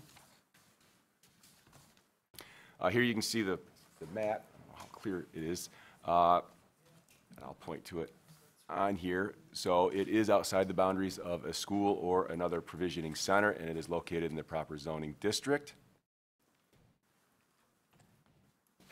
The petition, as you've seen from the previous one, they have started to formalize the parking. They're required to have 10 spaces. They have 10 spaces along with one additional handicap parking space. As part of the approval of this site, they are putting in a Class C bicycle hoop. You can see it kind of behind where the cones are, and they're also adding a covered Class B bicycle hoop in the front. That will be part of the condition to approval, and that will be installed by May 30th, 2018. Again, here's a view looking out towards Packard, which you can't see. They did remove spaces, 3 spaces that where those cones were, that where I think was shared parking with the auto mechanic shop just to the east. Okay, here's the site plan, a little more formalized. The 3 spots that you saw in the previous photograph, those have been removed. These are the formalized parking spaces now that are striped. Again, bicycle hoop here. Another hoop here. They will be using the entire building as a provisioning center.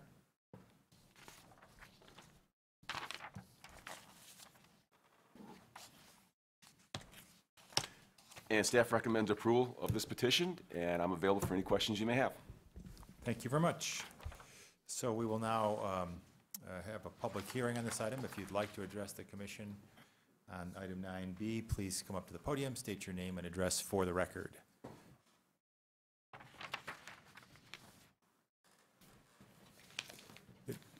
Please come forward.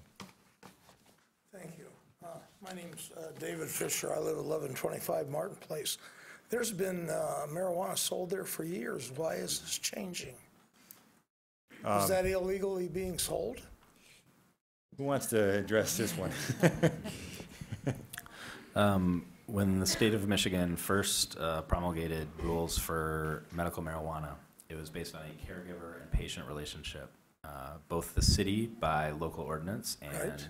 community of industry in the city created dispensaries in the city at that time, which were collaborations of multiple caregivers intended to be and supported by city ordinance to create compassion clubs, dispensaries, and sort of consolidate some of those uses in a collaborative way, with full intention to enable those through local land use policy and providers to start operating. Subsequent to those steps, the state of Michigan Supreme Court passed a rule that says communities couldn't, in fact, interpret that law in that way. And subsequently, the state of Michigan has since corrected that situation by passing a clear state enabling legislation that provides for dispensaries and they're now termed provisioning centers. And so based on that legislative fix at the state level, the city has reacted and made local amendment changes, and now petitioners such as this one are trying to come into full compliance with all local laws. Does that help at all? Thank you. Now, can you tell me, why aren't these medical marijuanas being sold in pharmacies and convenience stores? I've talked to some younger kids that are telling me you put it in peanut butter and all kinds of convenient ways to ingest it if that's what you wish to do. But why are we creating this plethora of marijuana dispensaries when they could easily be governed in pharmacies and then spread to existing convenience stores? Unfortunately, the gentleman from Midwest left, but I do some things in that area of life, and I was joking with one of them. They have more petitions putting together for medical marijuana dispensaries. So part of the law, as I understand it, is you have to do a survey of people within 500 feet, document who they are, da-da-da-da-da. But aren't you letting the horse out of the barn? Shouldn't you be enacting an ordinance that might consider schools? There's a school within, I'm not good at distance without a tape measure, but I'd say less than a quarter mile is Burns Park Elementary School from this site. 2 summers ago, we had incidents of people dropping gummy bears that had marijuana in them and dogs getting sick. I don't know of any incidents of a child, thank God, but it seems to me like you were just jumping without any forethought as to improving the ordinances. I tried to find the ordinances in your ordinance book, and there aren't any, and I happen to know of one in a piddle-dink place of 1,000 people that has one. So the cookie cutter ordinance for dealing with marijuana is quite in existence in a lot of cities. And in Ann Arbor being the progressive place that it is, I would think we'd want to take the lead in controlling it in pharmacies and other places. And since I've indulged on your time, I'll say the person that did this traffic study at Dewey and Wells and Packard must have done it at this 10 o'clock coffee break. Because if you go through there at 9 o'clock when the staff of the university are trying to get through Burns Park to get over to the north part of the campus and the hospital area, I guarantee you'll wish you had a red flag, because it's unbelievable traffic jam. And this report, I just happen to focus on that one. To clarify, this is 1818 Packard, not 1202 Packard, which I think you're referring to. I was taking my time and not indulging further. I don't want to be repetitive. Understood. Thank you. So, what we will do is probably ask some of the petitioners this evening to respond to part of your question. But as Mr. Leonard had said, the state enabling legislation makes the rules for how marijuana product can be processed and provisioned to patients. It's not a question of the city of Ann Arbor choosing this process. They lay out how this has to be done and controlled. I was suggesting a little leadership on our part, because if any place is able to deal with it, the legality, who gets it, even if it's for recreational use, it's wine and beer. So it seems to me like we have the cart in front of the horse, you might say. Thank you for your time. Sure, thank you. Anyone else like to address the commission on this item?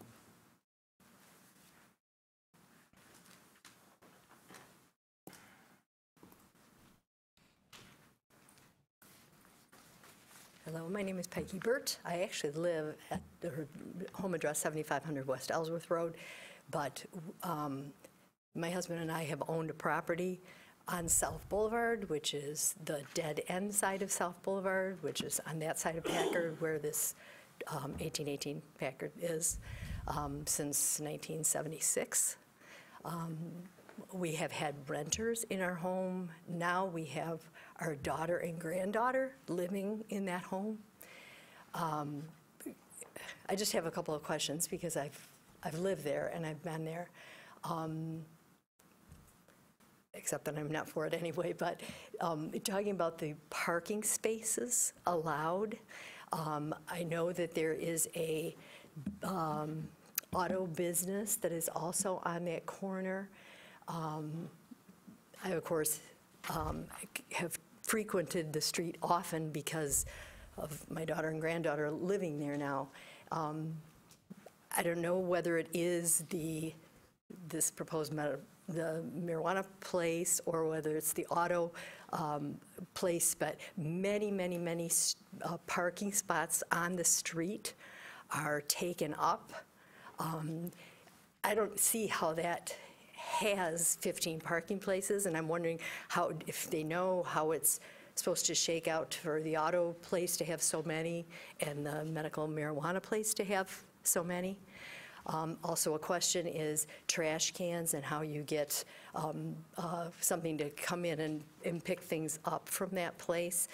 There is a cut through onto South Boulevard, so it's not that people come in and off of Packard just to get there. They also come around on South Boulevard.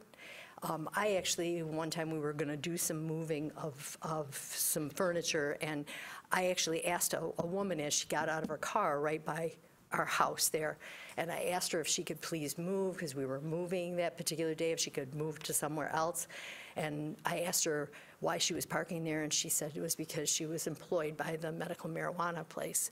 So I'm thinking that I don't know what it is, and also I'm concerned about the hours. It looks like here this place is going to be open till 8 or 10 o'clock at night, basically every night of the week. So this is quite a residential area. I know we say it's zoned for whatever, but they've been very small little businesses, and everywhere you look is surrounded by residential. Plus, to me, I know a marijuana place at 12 whatever Packard. There's also one up by Packard and Platt. So I'm just wondering why they need this, or could this be possibly moved to a more commercial sort of a place where you're not impacting the families and people around it. Sorry. Thanks for your comments. Thank you.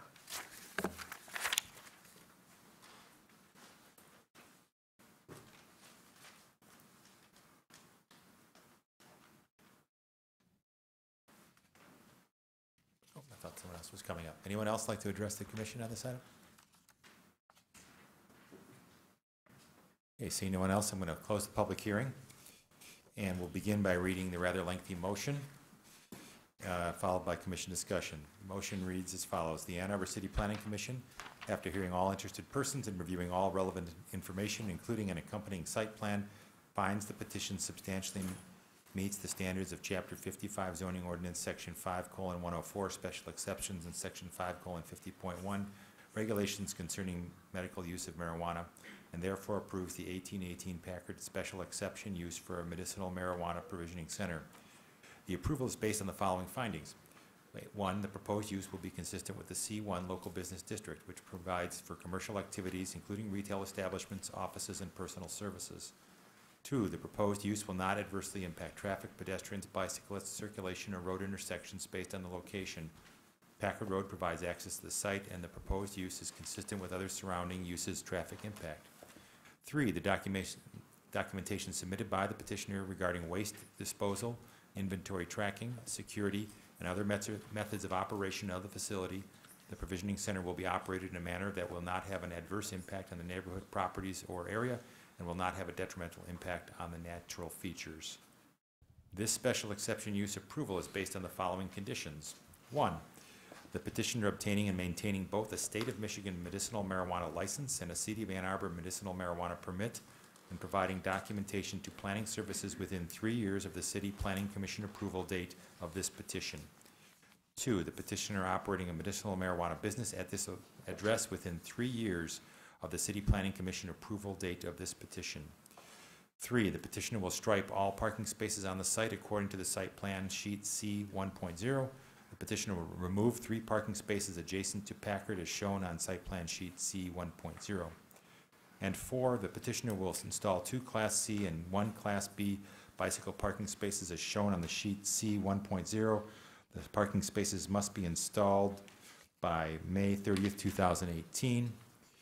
And that the Ann Arbor Planning Commission approves the attached site plan which demonstrates compliance with the applicable special exception use standards as no physical development of the property is proposed.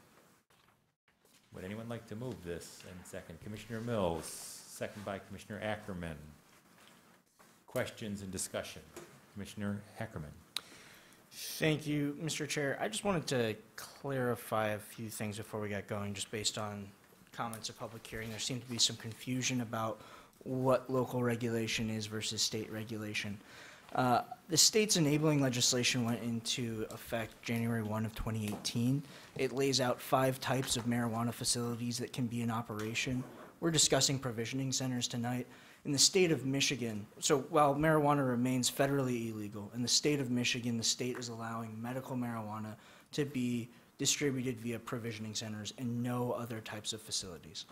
Not only that, but we're in Ann Arbor to take any kind of legal action counter to state law and say they could happen in convenience stores or pharmacies, and I'm not advocating that they do. No pharmacy would touch that because they would be violating state and federal law, not just federal law. So the system we have in front of us is that provisioning centers are the vehicle through which medical marijuana can be distributed at this time. And the city set about zoning regulations stating where within the city, what types of zoning districts could allow provisioning centers with a vote of approval of this body. So that's where we are tonight. This is a facility that's been in operation for 7 years, I believe. It's one of the original 18 medical marijuana, formerly known as dispensaries, now provisioning centers, that's been in operation continuously since the original state legislation was passed around 2010. I represent the area just across the street. I live 2 blocks away from it. I have never heard a single complaint about this property until tonight, and I appreciate your concerns, and I'll raise some of them to the petitioner. Nor has the police department. There hasn't been a single call for service to this location in those 7 years. However, I do hear some concerns. Before I jump into them, I want to also clarify a few things that are really important to note about the state licensing. This is simply a zoning process. They would be required to receive a state license before they could go into operation. The state is, it's a very stringent and long process. It's difficult to attain a license. You have to document your entire supply chain, from where it's grown to where it's processed to where it's tested, and how you will sell it and who you will sell it to. You have to document your security system, which is much more secure than a doctor's office, that's more secure than a pharmacy. It's probably much closer in line to a bank. So it's a difficult process, but moving into that, I wanted to touch on the waste disposal that was raised by one of the members of the community. Can you walk us through how both medical waste as well as standard refuse is dealt with in daily operations?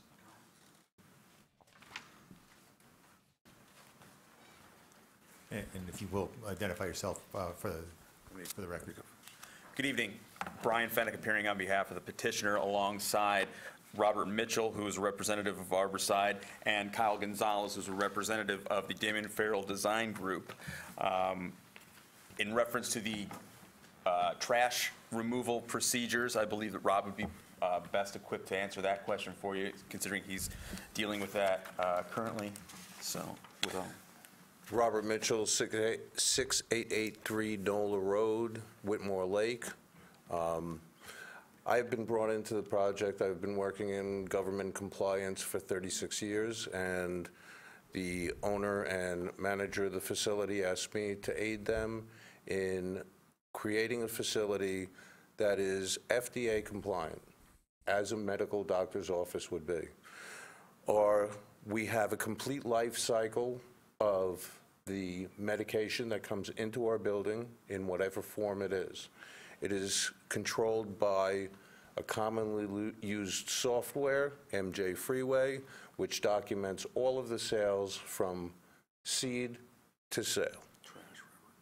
The trash is handled the same way a doctor's office is.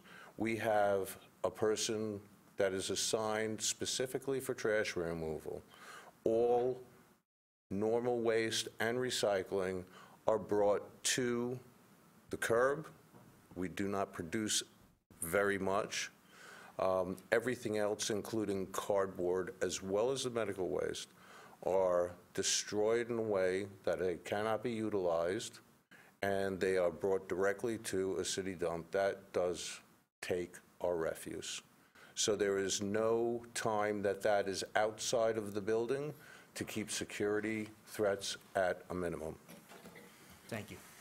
The next issue raised was hours of operation, and I'm seeing hours of operation extending to 8 p.m. on Sundays, 9 p.m. Monday to Wednesday, and 10 p.m. Thursday to Saturday.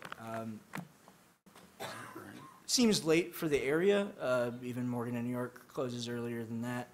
Can you share why those hours of operation? Also, petitions that have come before us earlier, those are later hours than we've seen before.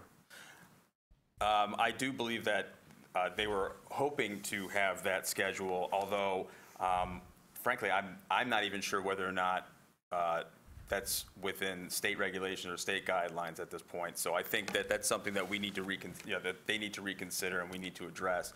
I would strongly urge that they do not stay open past 8 or 9 p.m. on weeknights, and that's a conversation that we'll have. I had not seen that portion of the petition. Okay. It's in the supporting documents in the application. No, I understand Yeah. that. I just did not see that. So unfortunately, this is the final motion for approval of this land use. So that would either need to be amended now, or actually I'll defer to staff on the best way to deal with that. It's amended now.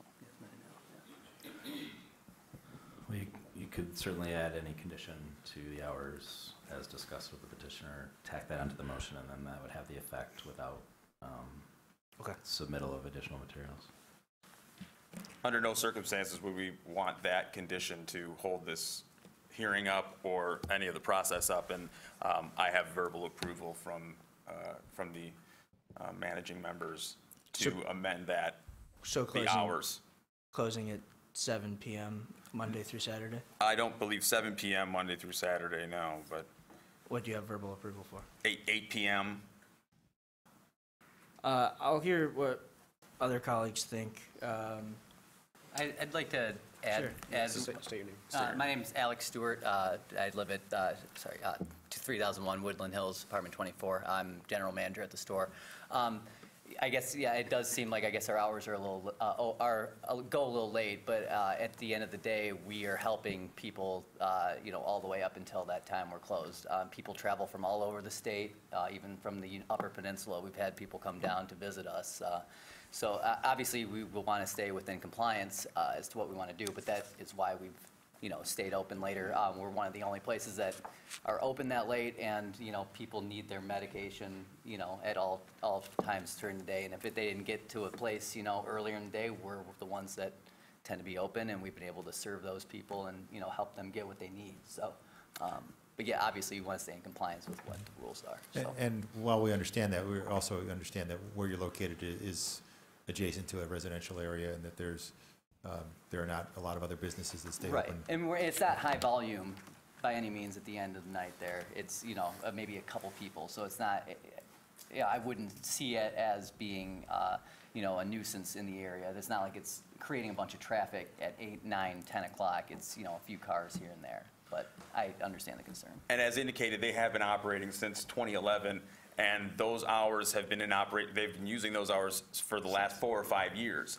And there's been no complaints from anyone in the general vicinity, so they thought that they would just extend the hours that they had already been operating, not taking into account the fact that there are different guidelines right now and different restrictions. So if we can allow that as a condition moving forward, or however you would like to proceed in order to, to continue the process, but that's something that they can definitely address and have indicated that they will address. They're just trying to, right now I'm looking back at other members to try to determine what the appropriate time or what, what they're considering is the right time for them to close within, within the guidelines. I appreciate that consideration. I think we'd like to let our colleagues weigh in on what they think the commission is the appropriate time, and then we'll run that by you before we make a formal motion.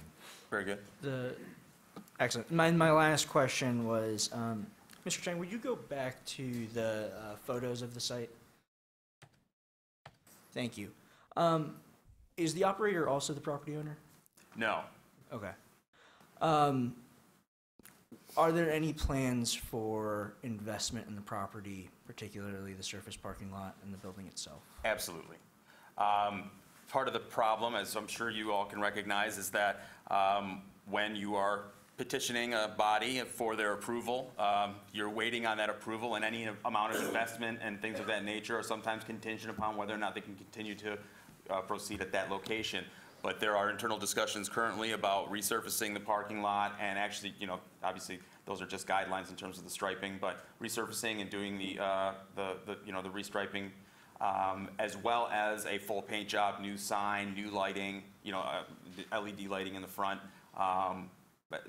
But the aesthetics of the building are 100% at the forefront of their consideration, as long as, when they know they can move forward, considering they don't own it, and would not reap the benefit of that if they were not allowed to continue to operate there. But it is absolutely something that is going to be addressed. Great. Yeah, no, I mean, the commercial strip along Packard is seeing a lot of investment. Yes. And I would hate to see this property lag behind. No, and that's been a discussion with us since the beginning. Okay. And, part of the issue has been, Mother Nature not cooperating. So hopefully before May 30th, if you guys approve it and the conditions, can go into, hopefully we'll have, winter will end by May 30th, and we can go ahead and repave the parking lot or do whatever, is deemed necessary. But absolutely, a facelift is in order. Okay. And I'm not sure if this is a site plan issue. I said that was my last question, but I lied. Not sure if this is a site plan question or a site maintenance question, but fencing along the north side of the property, has that been considered? Have you been approached by neighbors on, is that Iroquois? We have not received very much feedback in terms of public notice and response to the public notices. Okay. Everything all of the feedback they've received have been related to some parking issues, and there was one offer to assist in landscaping and things of that nature, but no one has mentioned that fence as being an issue. And might I add, I had also spoken with Matt Kowalski today about a few other issues, and one thing that we discussed was he reminded me, because it just came to his attention, that he received a phone call from somebody in response to the card indicating that they had an issue with parking along South Street right there as well. And is that South? I'm sorry. Yes. Iroquois is to the north. Not South Street, South excuse me. Boulevard. And through their discussions, they've come to find out that the majority of the parking on that area, on the overflow, has been a result of the automotive repair facility on that lot. And along with some of the, let's say, more egregious eyesore issues, are all matters that are being dealt with the property owner and the tenant at that location, in order to have that cleaned up for not only the petitioner's benefit, but for the community's benefit. Because they don't like seeing it. The petitioner doesn't like seeing those vehicles either. Do you share a property owner with the auto body shop? Yes, they're the same property owner. Okay. Thank you. That's illuminating. I'm curious in my colleagues' thoughts. I'll leave mine there for now. Thank you. Commissioner Woods. Just a couple of things. One was the question from one of our residents who came forward who indicated that perhaps one of your employees was parking on South Boulevard. So perhaps if you're able to let your employee have a designated spot or something like that, that would just probably be helpful. Absolutely. And then also, I also too had questions about the hours of operation, because it seemed like it was a pretty long time, and I would certainly be more in favor of something like 8 p.m. And I think perhaps if you're able to give your clients notice that perhaps they'll be able to, you know, to be able to get here by then. And also, I wouldn't be averse to your starting earlier. I'm not sure, I mean, 10 and 11, you know, I think if you wanted to start earlier, so that you still had a comparable amount of time available. I don't know if that has an impact upon, you know, deliveries or anything like that, but it's something to consider. I believe that's completely reasonable. And also to the comment about, you know, people coming from, you know, long distances and miles around to come and, I mean, this is a statewide program, and for better or for worse, for the petitioner, they won't be the only game in town in terms of people won't have to drive from the UP, thankfully, because they'll have, you know, places closer to them, given that the state has now, you know, created a framework for that to happen. So I believe that those hours are completely reasonable, that you suggested. Also, I would agree with my colleague about painting and repaving of the parking area would really help. I think when a business looks better for the neighborhood, it just makes for much better kinds of community relations, and I'm sure probably don't have to tell you that. But, completely agree. I think that would be important. I'm just curious with the hash bash coming up, whether or not you all have to go through any particular kinds of extra, do you anticipate any kinds of extra kinds of measures that you'll need to take in terms of parking or anything like that? Because you're familiar with hash bash. Yeah, I am. Okay. Been a resident. You were looking curious. I didn't know if it was because you didn't know what I was talking about or because you didn't know where I was going with that question. Yeah, I wasn't sure exactly what the... Just that there may be perhaps... Increased traffic? Increased traffic, parking, that kind of issue. I don't know. But. Well, fortunately, given the fact that, again, they have been operating since 2011, it's not their first Saturday in April. Right. Okay. Not that I know, you know, offhand what day hash bash is, but so they've experienced this, you know, this event, and frankly, they focus more on the Monroe Street Fair and, you know, in terms of advertising and things like that, and things happening around the actual rally than they do in terms of, you know, having more. I'm sure they have more foot traffic that day, as many businesses do around town. So if they've dealt with that in the past, I'm sure they're well aware as to how to continue to deal with it in a way that is least impactful on the neighborhood. Okay, thank you. Thank you. Thank you. Any other questions? I'll just say that, you know, to agree with my colleague Commissioner Woods and Commissioner Ackerman about the upkeep of the property, and I understand that the petitioner is not the owner, but taking care of a property, cleaning it up, I think is a good way to be good neighbors. And, you know, it's admirable and actually good to hear that there have not been complaints about the operations in the past. That certainly is commendable for the operator that's there in terms of how they're running the business and being conscientious. So that's I think is very much to their favor. But, you know, the other thing is that once they have this approval by us and they have the ability to know that can be a permanent home, to make a commitment to making it look nice in the neighborhood. And my experience is when you do things like that, the neighbors tend to, and you don't have other problems, the neighbors tend to think that you're there to help their neighborhood be better and not just to make a buck or whatever. It's almost as if you were in a conversation that I'd had with the operators from almost the moment we began our relationship, and that's something that I've stressed since the beginning, that, you know, if you guys are going to be here for a long time, you guys want to be good neighbors, that's the face that, you know, you want to put forward first and foremost, so. Yeah, I agree. I think that's be a good thing to consider going forward. Absolutely. Commissioner Weatherby? I just have a quick kind of along that same line, and maybe this is more for staff. I don't know that there's much that can be done on this site, but it does say that, you know, there is no interior sidewalk connection to the public sidewalk. And I know you're putting in bike on the, right where the cones are in this picture, correct? So if there could be some sort of walkway, one of my pet peeves is, you know, a very pedestrian-oriented space that isn't actually accessible by pedestrians. And so, you know, walking to the front door when you're trying to dodge cars and stuff is a little tough. I realize on this site, this is not, you know, this was done years ago, and there's not really an obvious spot to put a sidewalk. Odd-shaped lot as well.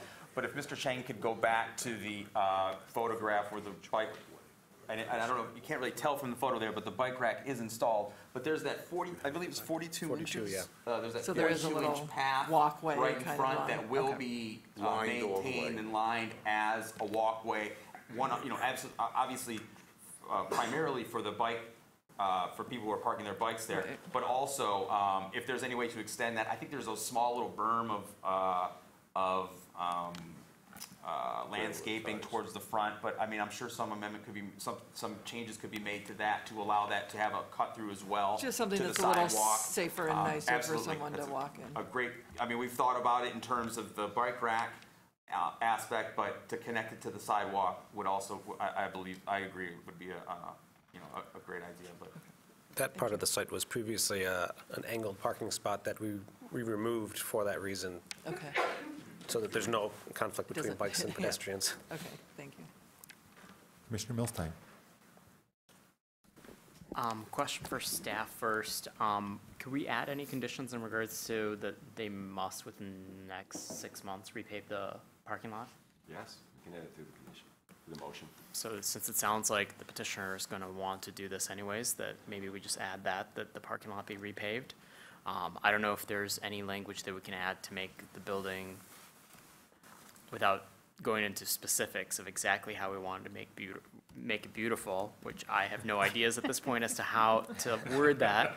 But at the very least, I think it'd be a good idea that we add language, if we are going to approve this evening, that that we request that the parking lot be repaved. I think that makes sense. And then questions for the petitioners, with regards to lighting in the windows. Is there any, for some reason, and I don't know if this is the building, just because driving by you don't really notice, is there lighting in the windows whatsoever here? Anything that's neon? No, No, okay. nothing. No.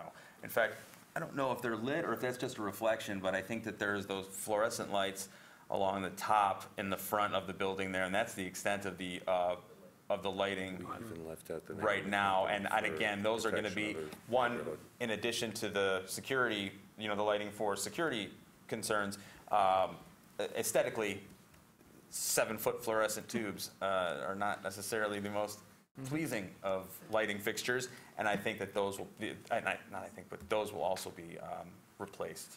But there will be no need, neon is not anywhere in the plans at this time, and I don't believe we'll be moving. I wasn't 100% sure if this was the site or a similar site somewhere in the city. We also haven't advertised the name of the company or what we do there. We've only used the address to show the neighborhood that we're trying to be, to fit in with them as well as possible without attracting attention.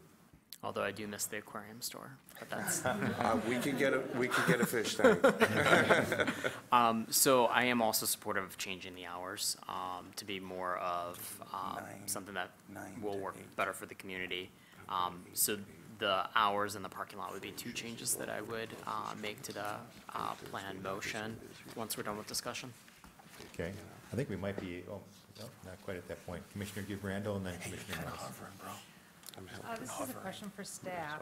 So I know we're still in the early stages of how we're kind of formatting these and processing these, and I've just seen some real differences in terms of the kind and depth and amount of information that we're getting between packets. And on some of these, we get like a survey of the site, and we're looking at sort of how it sits, and as we're having these discussions around sort of how could you carve a landscape area out of this, I find this aerial with the kind of general box around it not that informative in terms of how to be able to have these discussions with some little things of flexibility that might make it more palatable for neighbors.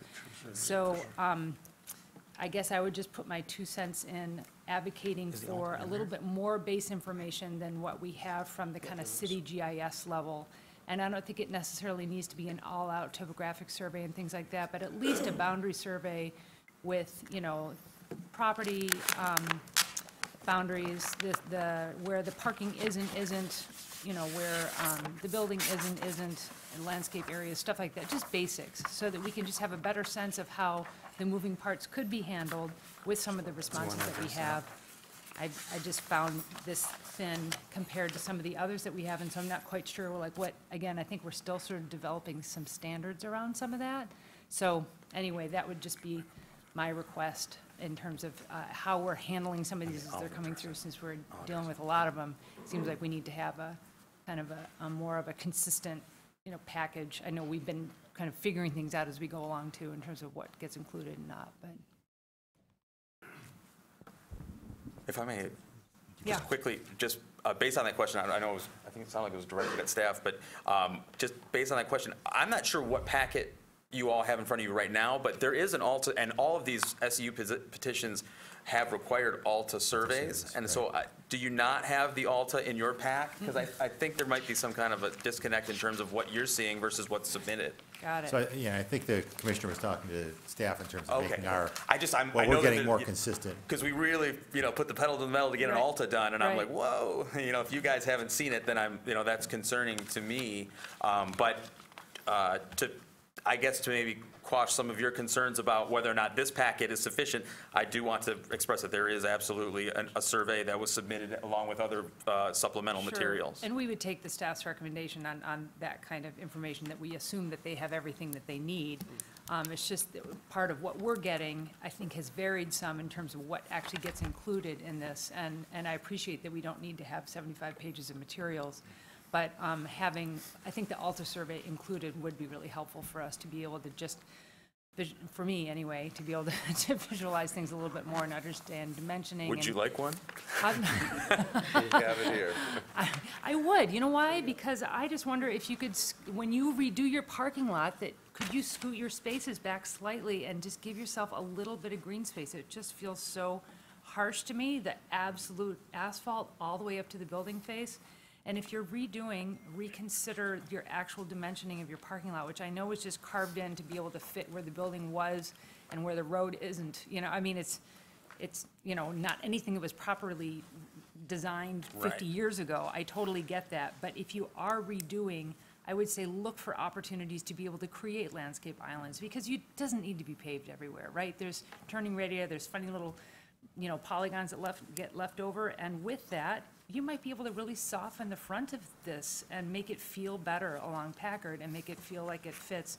All of this, of course, being contingent on you being able to operate and move through the system and all that sort of thing. I get it that you haven't done stuff to this point so much because you don't know whether you're going to be in existence or not. Right. But with your redoing, I would just say look for opportunities for that. Okay. Correct. And I know that given the odd shape of the lot and other considerations that the Damien Farrell Design Group has had, not to say difficult time, but a challenging It's challenging. I mean, I get it. Yeah, because I do these kinds of plans too. But I think you could still probably make some of those. I think you could end up with more green in there if you really designed it, even if it's just a couple little pockets. And if you do those well, it can make a big difference in terms of landscaping. So. Thank you. Commissioner Mills. Thanks. I wanted to chime in on hours. I agree that the hours that I can't remember now who proposed, but something 8 ending PM around. was mentioned. Yes, and even if it gets moved up, I concur with that, so I'm comfortable with that. On the parking, so in the aerial photograph that we have, there's 17 cars, maybe 17 and a half, depending on how it's drawn, parked in that. And it says that it's from 2015. So I don't, we have a standard for the city that says, 10 spots is the right amount for your use. But because it's a shared parking lot with a neighbor, I'm imagining that there's a decent amount of, that those are not, that the ones on the southeastern property line are probably at the auto repair place. It's my guess, right? I'm gonna venture to guess that the 3 in front of 1818 and maybe the 2 directly to the south of the building, those 2, I mean, traditionally, those are usually the only people who are parked there for 1818. Right. And the rest of the vehicles are the other tenant. And in fact, I know as these discussions have been ongoing about cleaning up their site, that the property owner has had vehicles removed and they've reappeared. So there are discussions as to how we're going to deal with that. Yeah, kind of enlightening us. What I'm concerned about is that those cars don't just disappear, they reappear elsewhere in the neighborhood, right? And so I don't believe it's your use. It's just that because it's a shared ownership, and it's been treated as a shared parking lot, clearly, for a number of years, that is tricky. And so I'm wondering what those conversations have been like, because I'm worried about I'm guessing that the property to the south now doesn't have enough parking spaces of their own, according to our code. According to our code, if they were to come back before us, right. If they had a use that would require that, I'm guessing that they just don't. So can you enlighten us all on what kind of conversations have been going on with their property owner about your neighbors? Robert Mitchell has discussed this. I have discussed this in depth with the Oxanders, the owners of the property. We are enforcing the current traffic code that has been prescribed to us by Matt Kowalski, in working with the owner to eliminate the spots that the repair shop is using inappropriately, that are adjacent to the sidewalk, the 3 spaces to the right of the repair station, to north, I believe. Those spots are being eliminated completely. That's a no parking zone. The side of the building facing 1818 Packard, the north side of the repair shop, those spaces are going to be decreased by 1. And along the back fence of the property, the spaces that are utilized by the repair station cannot be junk cars, cars with leaking fluids, anything of that nature. The entire back of the lot is to be cleaned up, and the Oxanders are committed to working with us and the city to make this happen in a neighborly fashion. We don't want conflicts with our neighbors on the same property, so we are working with them in a holistic fashion to try and solve this problem and still be good neighbors. And I must add that a number of our neighbors are our patients, and we do have a wonderful letter that was written by one of them that, if you would indulge, I'd love to have it read to you. I believe it was submitted. Was it? It was They've all submitted read to, it, yeah. as I said. So if you've read it, we try and serve our community, from veterans to cancer patients to people with abdominal disorders. So we're doing everything we can to meet city code and go above and beyond. This is now for staff on enforcement then, is there, just because there are neighbors in the audience, again, I'm not so worried about this property as much as other properties around. What's the recourse there? Well, it's probably a discussion that Matt Kowalski, who's the planner on this, that had, but I'm going to anticipate that because this is under one ownership, I don't know, they're entitled to their parking. And I'm sure they've had discussions, they can't park in those 3 spaces that they've been mentioning for the auto repair. I don't know if there's some type of agreement that if there are open spaces here, I don't know what their peak hours are, that maybe they can have some spaces over there. That's probably another discussion that's been had. But if there are issues with parking on site, or they're parking inoperable cars on the street, et cetera, yes, we do have zoning enforcement that will go out there and enforce if there is, inoperable cars, or they're not parking in designated parking spaces. Thank you.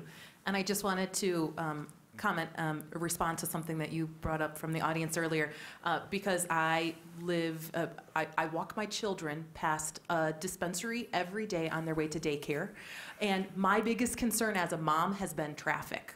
Nothing else has been concerning. It's been the traffic associated with it and getting in and out. So that's why, on this we pay a lot of attention to where are people parking and is there safe ways to get in and out.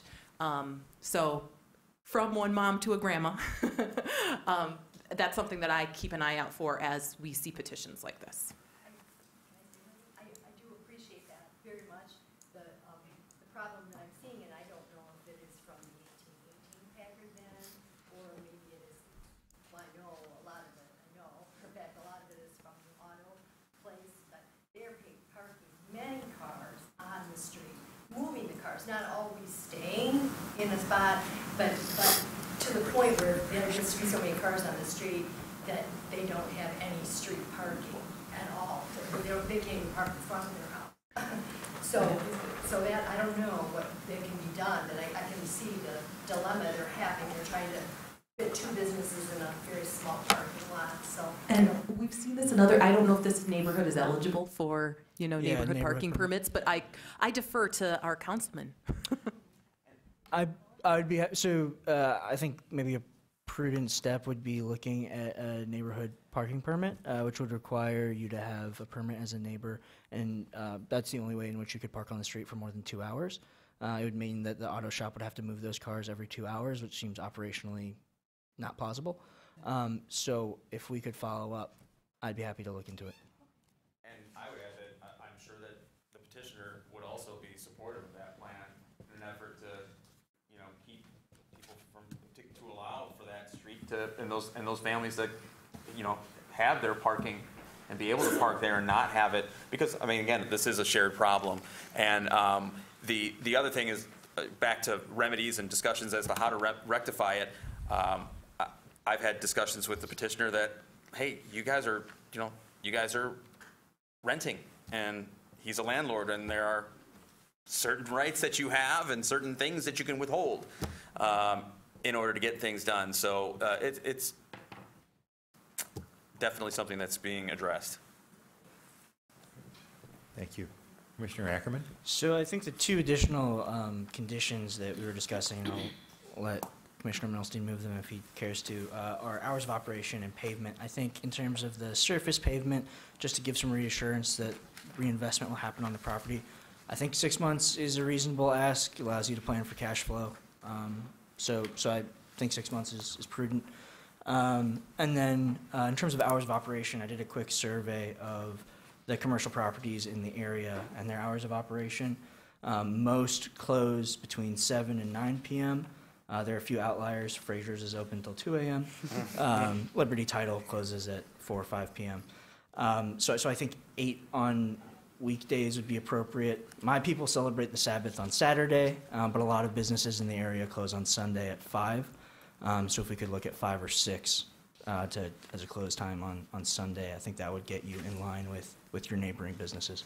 I don't think that there's any objection to 6 p.m. on a Sunday. And if there could be during the weekday a 12-hour gap, if you could have 8 to 8 p.m., I think that would be that would definitely work for them, because there is some, I guess, early risers, and also things that need to be done kind of just to prepare the facility and deliveries and things of that nature. I think hours of operation refers to sale hours. Right. For public. yeah, Right, they for- can right. open But to even, the I mean, public. if they're there and they can open up, I mean, if there would be no objection to 8 AM to 8 PM or 9 AM to 9 PM. 8 to 8. I think 8 to 8 8 to 8 probably is. And 10 to 6 on Sunday. and 10 to 6 on Sunday. Folks, this is Rory Gould, the owner. Rory Gold, 5537 Overbrook Drive. I was just thinking of the hours that you guys are looking at, and we're serving patients here, so that's why we do stay open the hours that we do.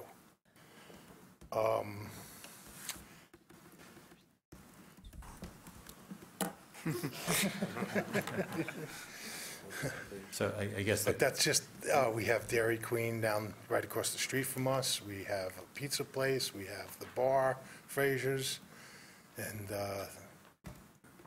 what's that? We're not trying to compete with the No. other business, just serve our clients and our patients. Yeah. And we believe that 8 AM to 8 PM will be sufficient to do that. Monday through Saturday and 10 to 6 on Sunday. 10 to 6 on Sunday, yes. That's acceptable. Are you making a motion to that effect, to add that? Unless my colleague would like to, it was his idea.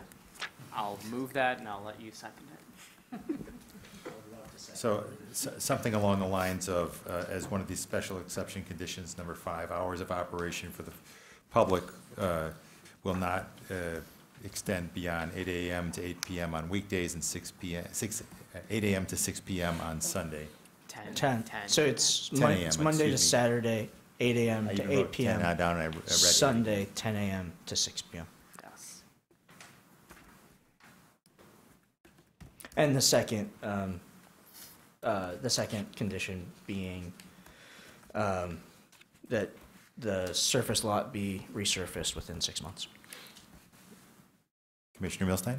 And I would also add that the bike parking, that we change that to 6 months as well, just so that they're not putting in bike parking in. It's already installed, I believe. The bike parking's Yeah, already it's- gone in. It's already installed. Oh, it's but- already in? Sorry.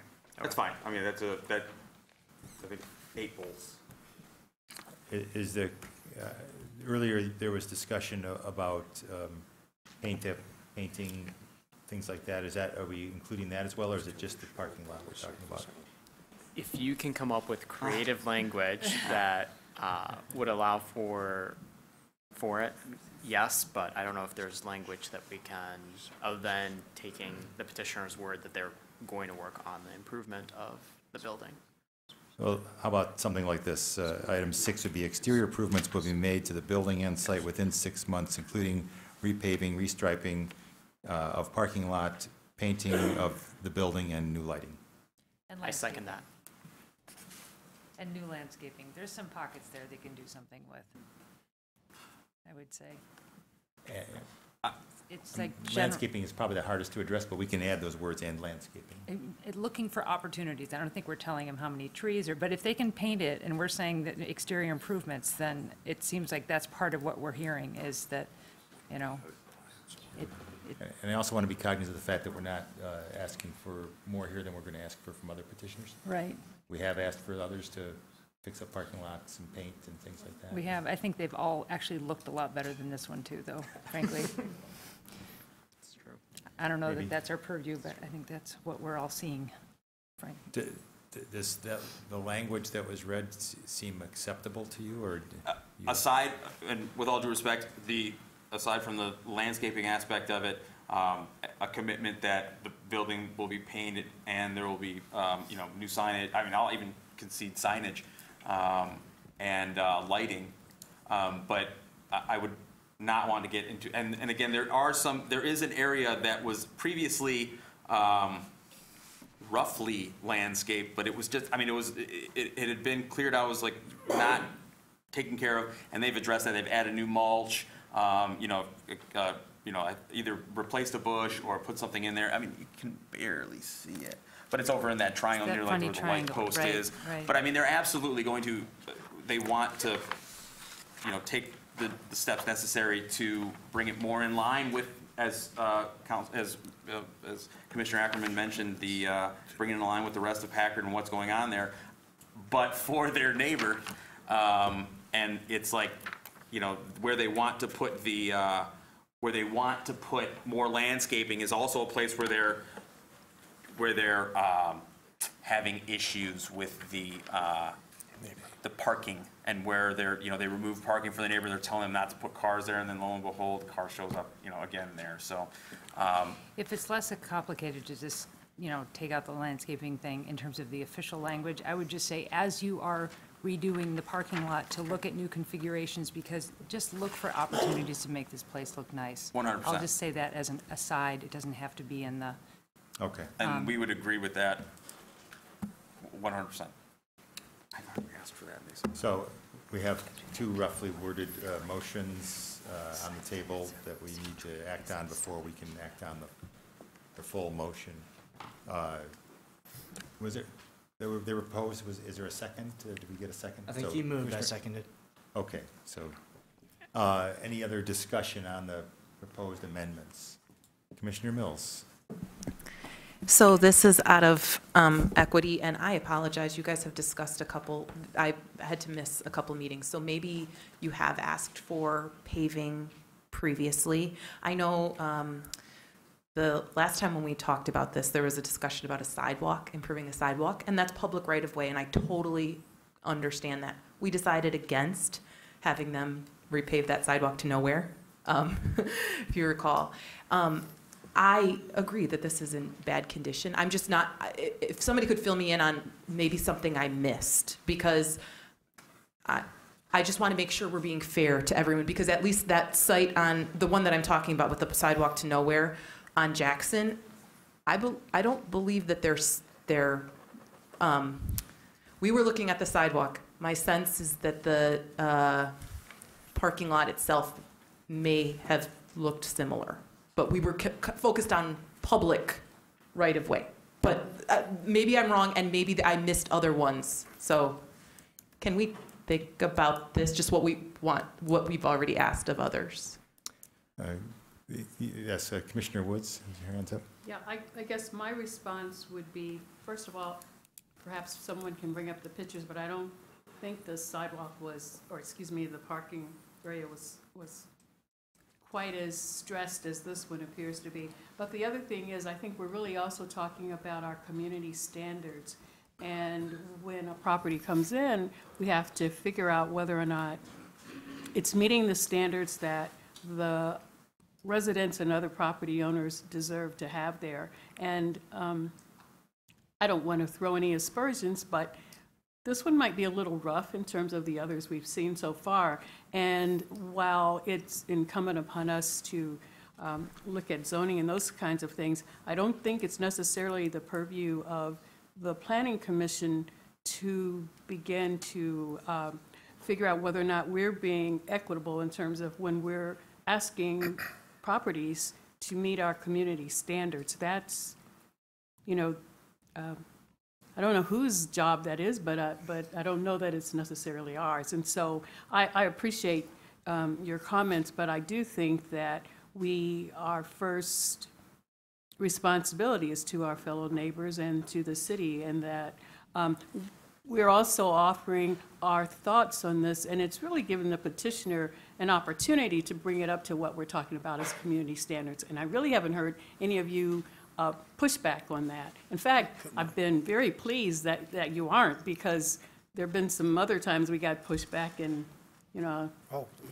wasn't real comfortable. But, and because we are the final arbiters, so to speak, of this, there will not necessarily be opportunities to go to city council and then to have, other representatives really weigh in on this. So I'm comfortable with the things that we've discussed, and it appears that the petitioners are also willing to bring up the property to what you want it to look like as well. And while I appreciate the equity inquiry, I would like to echo that this is something that, were it not for the timing of it in terms of the like the winter and how this whole process has played out,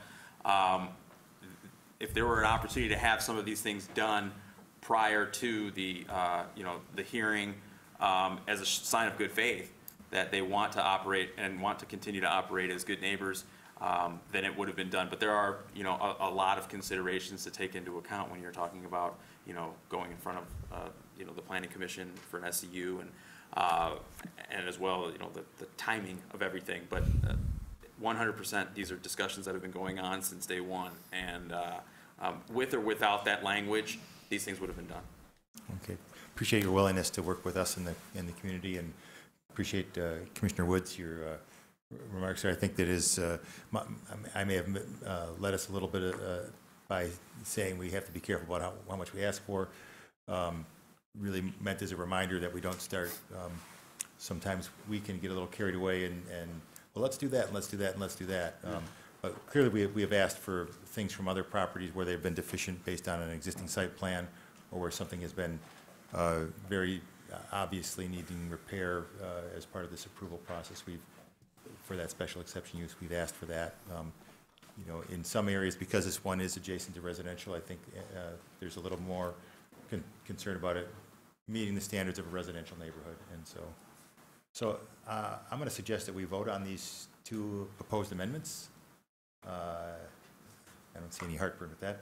All in favor of the two opposed amendments, please say yes. Yes. Yes. Opposed? Okay, that's no one.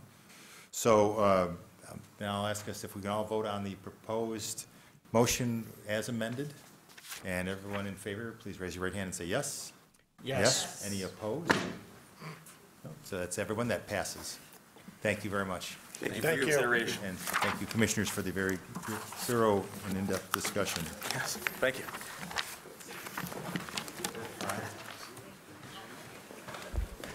We're going to take about a 5 to 7 minute break, let people stretch their legs, and then we'll come back and finish off the following petitions. The next one will be 9D, home medicine special exception use and site plan for City Planning Commission approval.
If you can take your seats, we'll get started again.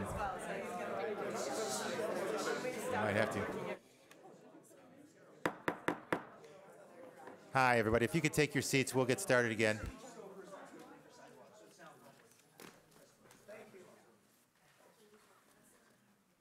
That includes city staff, by the way.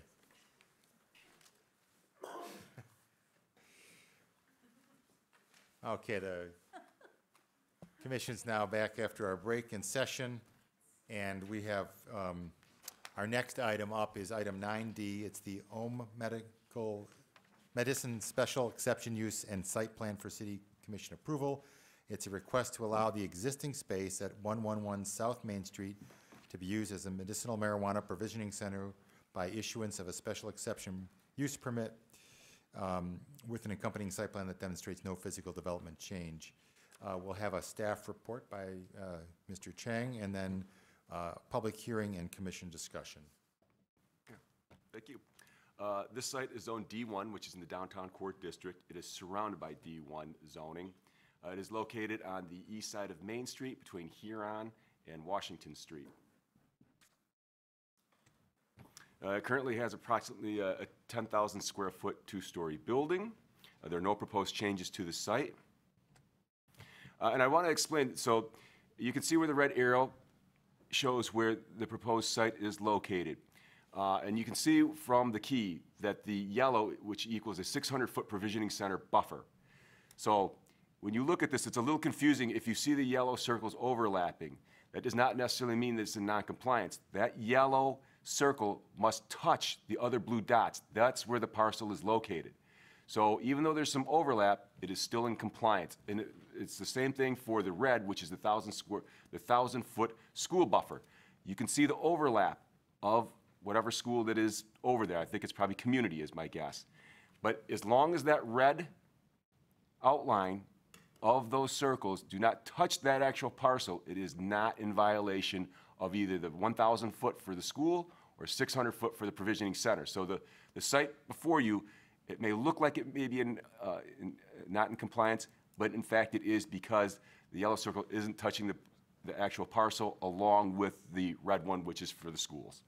So if there's any other questions of that, I can follow up, try to answer any questions you may have. And just to clarify, you're looking at, on this map here is a graphic, but you're looking at these radiuses as they relate to any boundary of the parcel, correct? Yes, Yeah. that's correct. If it touches any portion of that parcel, then it would be in violation. Thank you. Mm-hmm. And here you can see the existing building on South Main Street. They are capped at using the basement and the first floor, 5,500 square feet. So that'll be part of the stipulation in the conditions, that it will not expand beyond that 5,500 square feet. We've also asked for a bicycle hoop in the public right-of-way. That's an ongoing discussion with the DDA. It's just a matter of, they've agreed to putting in the bicycle hoop. It's just a matter of where do you want it, and they'll install it in that location. Here you can see part of the survey. This is the building where the provisioning center will be located. Again, it's about a 10,000 square foot building, so half of it's going to be used as part of the provisioning center. Staff supports this petition, and I'm here to answer any questions you may have. Thank you, Mr. Chang. I'll now open up the public hearing on this item. If anyone would like to address the commission, please step up to the podium, state your name and address for the record, and you may speak for up to 3 minutes. Okay, no mad rush to the microphone, so we will close the public hearing, and I will again read a very lengthy motion, so be patient. The proposed City Planning Commission motion reads as follows. The Ann Arbor City Planning Commission, after hearing all interested persons and reviewing all relevant information, including an accompanying site plan, finds the petition substantially meets the standards in Chapter 55 Zoning Ordinance, Section 5:104, Special Exceptions, and Sections 5:50.1, Regulations Concerning Medical Use of Marijuana, and therefore approves therefore approves the 111 South Main Special Exception Use for Medical Marijuana Provisioning Center. This approval is based on the following findings. The proposed use will be consistent with the D1 Downtown Core District and Main Street character area, which allows a variety of commercial activities, including retail establishments, offices, and personal services. 2, the proposed use will not adversely impact traffic, pedestrians, bicyclists, circulation, or road intersections based on the location. South Main Street provides access to the site, and the proposed use is consistent with other surrounding uses, traffic impact. 3, through documentation submitted by the petitioner regarding waste disposal, inventory tracking, security, and other methods of operation of the facility, the provisioning center will be operated in a manner that will not have an adverse impact on the neighboring properties or area and will not have a detrimental impact on natural features. This special exception use approval is based on the following conditions. 1, the petitioner obtaining and maintaining both a state of Michigan medical marijuana license and a City of Ann Arbor medical marijuana permit, and providing documentation to planning services within 3 years of the City Planning Commission approval date of this petition. 2, the petitioner operating a medical marijuana business at this address within 3 years of the City Planning Commission approval date of this petition. 3, the special exception use may occupy no more than 5,500 square feet of the entire building. 4, the petitioner will install or pay for the installation of 1 bicycle parking hoop as shown on sheet A-100 and at the discretion of the Downtown Development Authority.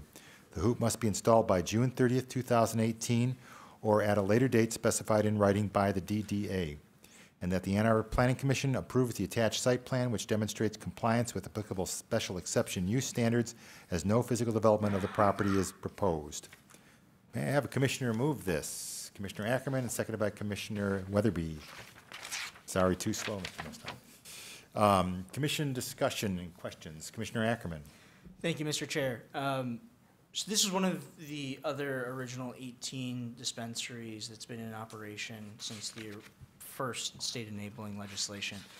They were previously located across the street on the 3rd floor of a different building on Main Street, but are relocating to come into compliance with some of our buffer regulations.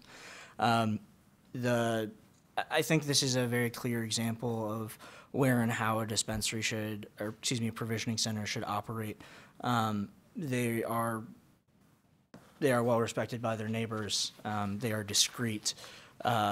They have real compassion for their patients, as demonstrated through their involvement in the community. And actually, earlier in my tenure on council, their owner and operator invited me in and gave me a tour of their offerings to patients. It's an incredibly professional shop that values the discretion not only of their business but of their patients, provides professional advice, and is involved in research around finding non-psychoactive ways to use cannabinoids as a means to help the various epidemics going on in this country. So I think this one's relatively straightforward. I've reviewed the technical aspects. If other commissioners have questions, I'm more than happy to listen, but I'll be supporting this. Thank you. Commissioner Milstein. This is just for my education. I don't know if the petitioner is here. This is the largest that we've seen thus far, which we've only seen just a handful of these petitions. So the other ones have ranged in size from like 600 square feet to I think we've had one that's maybe up to 3,000. But this seems like a bigger, I'm supportive of it. I'm just, if you have any, if you would educate us. Sure. So my name is Mark Passerini. I'm at 821 Fountain. I'm accompanied by our HR director, our general manager, and our chief medical officer. We, from day one, when we opened 8 years ago, we decided to really invest not only in the space, but more so in the consultative approach that we take. There are about 4,000 dispensaries throughout the country currently, and a good 95% of them operate over a counter. Where patients are oftentimes shoulder to shoulder with other patients in earshot of others. So we built out our current facility as well as the facility you see here at 111 so that we have separate one-on-one private rooms so we can meet with our patients in more of a consultative approach. So we have a much larger space because we value the one-on-one consultative approach that we do. Great. Yeah. Thank you. Yeah. If there's any other questions, I'm happy to answer them for you. Sure. Commissioner Weatherby? So again, maybe I'll just pick on you because I'm supportive of this in this area. But I did have two. One of the things that we see a lot in these permits are that lack of odor control is the most frequent complaint heard. And this is one where you're really right in there with a lot of other businesses. And I guess I don't understand what the odor could be and how, what that entails. Can you answer that a little bit? Sure. So like Mr. Ackerman mentioned earlier, we've been operating across the street for the past 8 years. We've never had any issues with odor control. We do, if need be, we will put in a fan or some sort of carbon scrubber to get rid of the odor.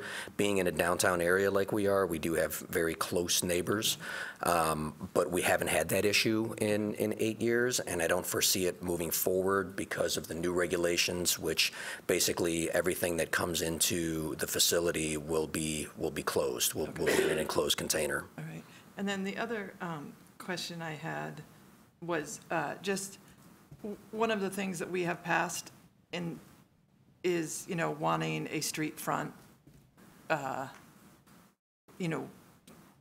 image on the street front or activity on the street front. With medical marijuana, a lot of places don't have much signage, don't have a lot of, purposefully don't have a lot of stuff going on in the front window. What is your, so you're on the first floor and the basement, and I see there are windows there. Are you just going to have a sign? Are you going to have? We'll have a small sign with our hours on there. Okay. And is there like a receptionist or something in the front?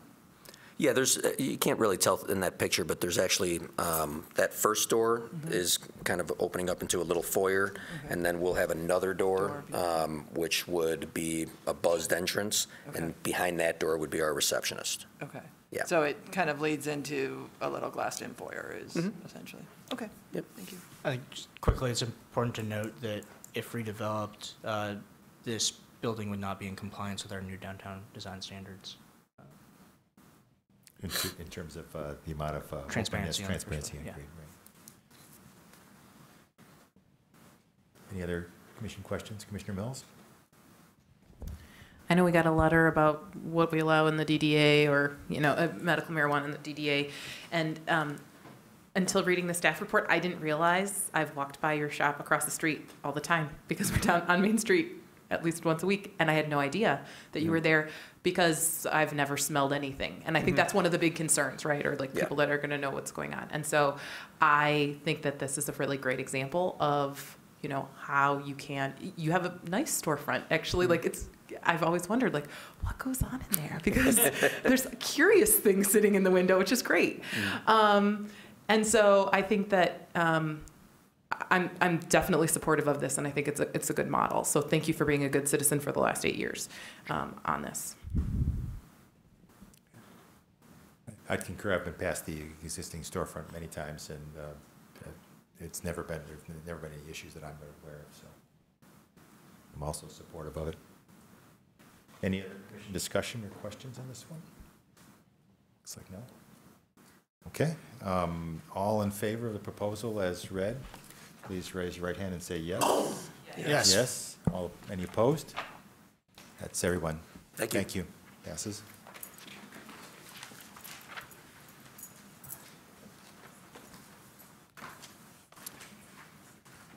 We have one more petition in front of us tonight, item 9E. It's the Natural Remedies Special Exception Use Permit and Site Plan for City Planning Commission approval. A request to allow the existing space at 1202 Packard Street to be used as a medical marijuana provisioning center by issuance of a special exception permit with an accompanying site plan that demonstrates no physical development change. Mr. Chang, you want to give us the staff report again? Okay, as was previously mentioned, this site is zone C1, which is local business, which does allow for a provisioning center as a special exception use. It does have residential to the west of this site. It's about a quarter-acre site. It's got about a 2,800 square foot building existing on there. There are no proposed changes as we go through. I will tell you from the aerial, I'm not sure if we've got other slides, but access will come off from Dewey Street, which is just to the north there. It'll come off from Dewey Street. There is an access easement there. I can tell you that just recently our traffic engineer has requested that the curb cut that's a little difficult to see that's along Packard. They requested that curb cut be closed as part of this proposal. So the only means of access will be coming off from Dewey to this site. Good. We do have a little bit of a blow up so you can see where the drive is connecting out to Packard. There are some blind spots there, as you can see in some photos that were submitted during the break that are in front of you. If you'd like to take a review of those, either from Packard or from the back of the site, looking eastward towards Packard. And you can kind of see where it's coming off from Dewey out here that you're getting to the rear parking area. Again, we do have the maps. This is Burns Park School, but you can see the giant red oval around. I couldn't tell you the distance, but it does not touch the subject site, so it is in compliance as far as being within a public school. The underlying green does allow for a provisioning center, and as you can see with the yellow, it is not touching, or another yellow is not touching that site as far as being in non-compliance with another provisioning center within 600 feet. Here you can see the layout. It doesn't show real well in here, but I'm going to point at it on the screen. They are proposing a bicycle hoop that's towards the front of the door that will be accessed off from Packard. You can see the rear parking, and if you can see kind of the hatched area in the back, that is where the easement in question is located for this site to meet its access for its parking. Here you can see the existing house, no proposed changes. They do have handicap accessibility that is going out towards to Packard. More pictures as you were looking, I believe, southbound and looking towards Argus Farms as you're looking south. Again, pictures that I think are similar to the ones that were submitted to you. You can see that it's about 10 and a half feet is the distance between buildings to get access from Packard to the back of the lot. You have two views. Again, from the back, looking out towards Packard.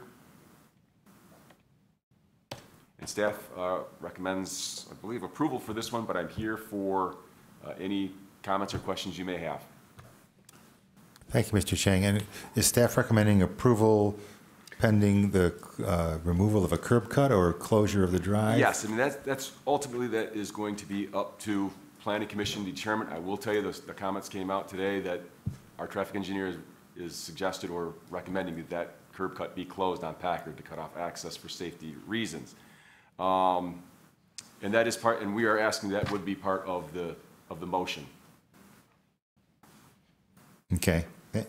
Thank you. We may have more questions about that as we go forward. And I would like to add, we did briefly speak with the owner of this site. He is out of state, but he would like that curb cut to remain open.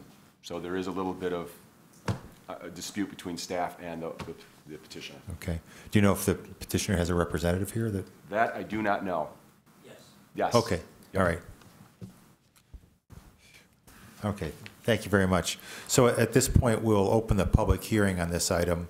So if you'd like to address the commission on this item, please come up to the podium, state your name and address for the record, and you may have up to 3 minutes. I'll start the party. Good evening, Scott Munzel. I live at 9 Jefferson Court. I'm a member of the LLC that owns the 2 properties to the north of the site, meaning the building that has the new Argus Farm Stop East and the Torminos. That project had many complications. It took a long time to figure those things out, and there was a substantial amount of money poured into the old, the building that now contains Argus Farm Stops. Or Argus Farm Stop, it was serious state of disrepair, and so the LLC has put a lot of money into improving that particular location. We now have an excellent tenant in the Argus Farm Stop operation. It's totally changed the appearance of that area. It's enhanced the vibrancy. It's a very nice community feel there. We are committed to the success of our 2 tenants, Torminos and Argus Farm Stop East. Both of them have significant amount of delivery traffic that comes in from the rear off of Dewey to the back of those stores. The problem that this site has, which is a serious, if not fatal flaw, is that the easement that Mr. Cheng was talking about was created in 1989. It contemplated an office use for that building, plus one additional residential on the upper floor. And the easement actually contains language that says that we, the owners, can limit the use of the easement to avoid congestion if there's a change of ownership or change in use. This change from a small office and a small residential to a significant retail operation, we believe will create a tremendous increase in traffic, and we anticipate significant congestion in that very narrow alleyway, which also has dumpsters, or I should say recycling in it, such that it will overburden the easement, and we are not going to allow the applicant to use the easement in that way. So they've got several, they've got an application they submitted to you that they don't actually have full site control. So the application should be rejected initially, but ultimately, we're not going to let them use that access way for the purpose, for retail operation. The easement also contains a limit on signage, prohibiting them from putting signage up on our property, at least, that calls out the name or the identification of the 1200 Packard, and does not allow any indication of use. It's clearly designed to keep the use of that to a bare minimum. So even though the site plan shows the easement, it does not, in all candor, disclose the limitations. They have a gate shown on their site plan that would cross over property that's not even included in the easement. So it fails to meet the standards for special land use, and that it will have a detrimental effect, and their traffic issues are serious and significant. I'm happy to answer any questions. Oh, sorry, I did take these photos and pass them out just so you could see. I took those on Friday, Good Friday. And then I also dropped off a copy of the easement to Chris. Okay, so he does have a copy of the easement. Is it recorded? Yes. Okay, thank you, Mr. Munzel. Mm-hmm.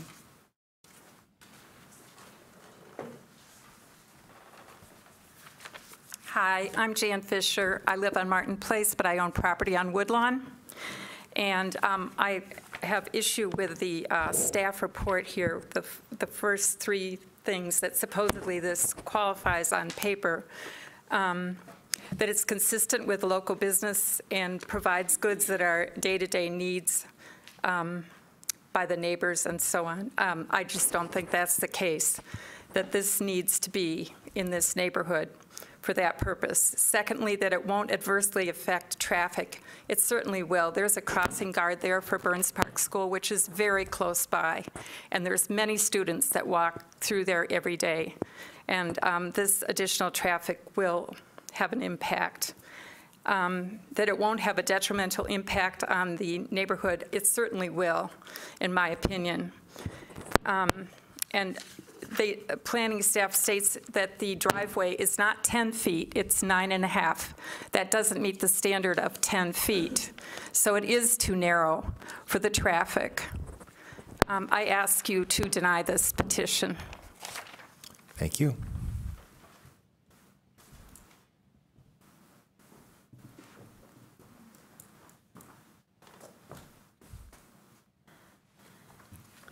Hi.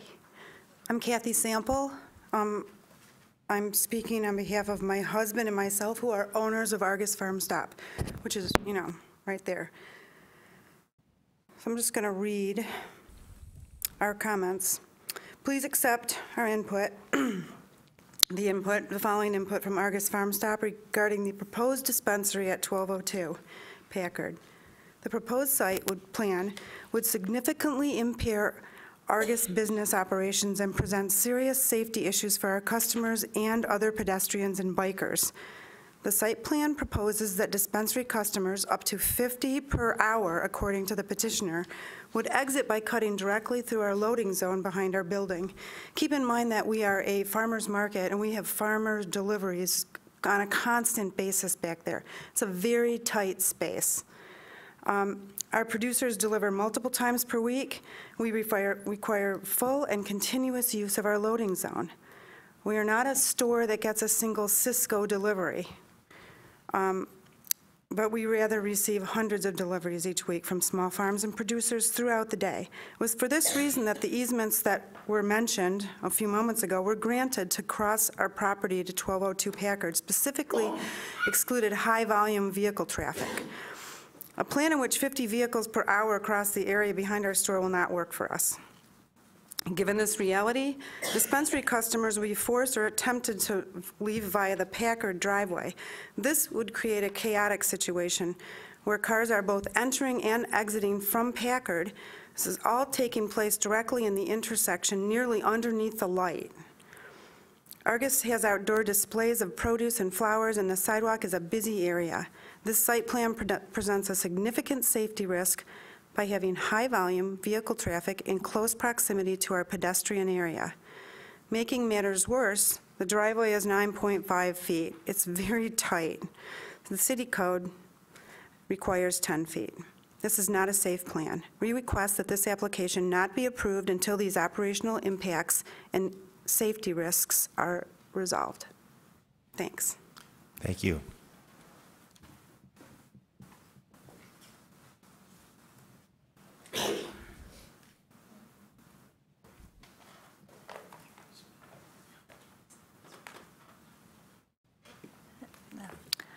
Good evening. My name is Raju. I'm at 1214 Packard, the Zen Buddhist temple. Yeah. And we've been part of the Ann Arbor religious community for almost 38 years now, and on that same block for 38 years. And we're interested in really developing the neighborhood in its beauty, its diversity, as a special part of Ann Arbor. And we're concerned. I've been concerned with the next door neighbor for a while, and then this came along, and in terms of, we have a lot of children that come to the temple. We have a strong family program. And we also have a recovery group. You might have heard Refuge Recovery, which is a Buddhist version of AA. So we have people who are addicted in the community coming regularly to the temple for meetings. And so I'm not sure, how much of a trigger a facility would be for those folks. The other thing, I think that not only, I know the school is 1,010 feet away, but we do have that Eberhard Center, which is only less than that, that brings children near us all year long because there are special programs for children, especially on Saturdays. So there are more children in the community around than you may have thought before. Yeah. The other thing that is of concern to me, and it was brought up by Representative or Commissioner Brett Leonard, that I was concerned in the long run. Some of our members live around the country, and one was here this week from Colorado, and he talked about the evolution of this kind of a location there and how it had become a big security issue and problem, and perhaps not as wholesome as just supplying people relief for their pain. I think that there obviously are many other places nearby which are dispensaries. So I think we would prefer that it be, that people know about them and have access to them than on our particular block at this time. Okay. Thank you for your attention. Thank you. Anyone else like to address the commission on this item?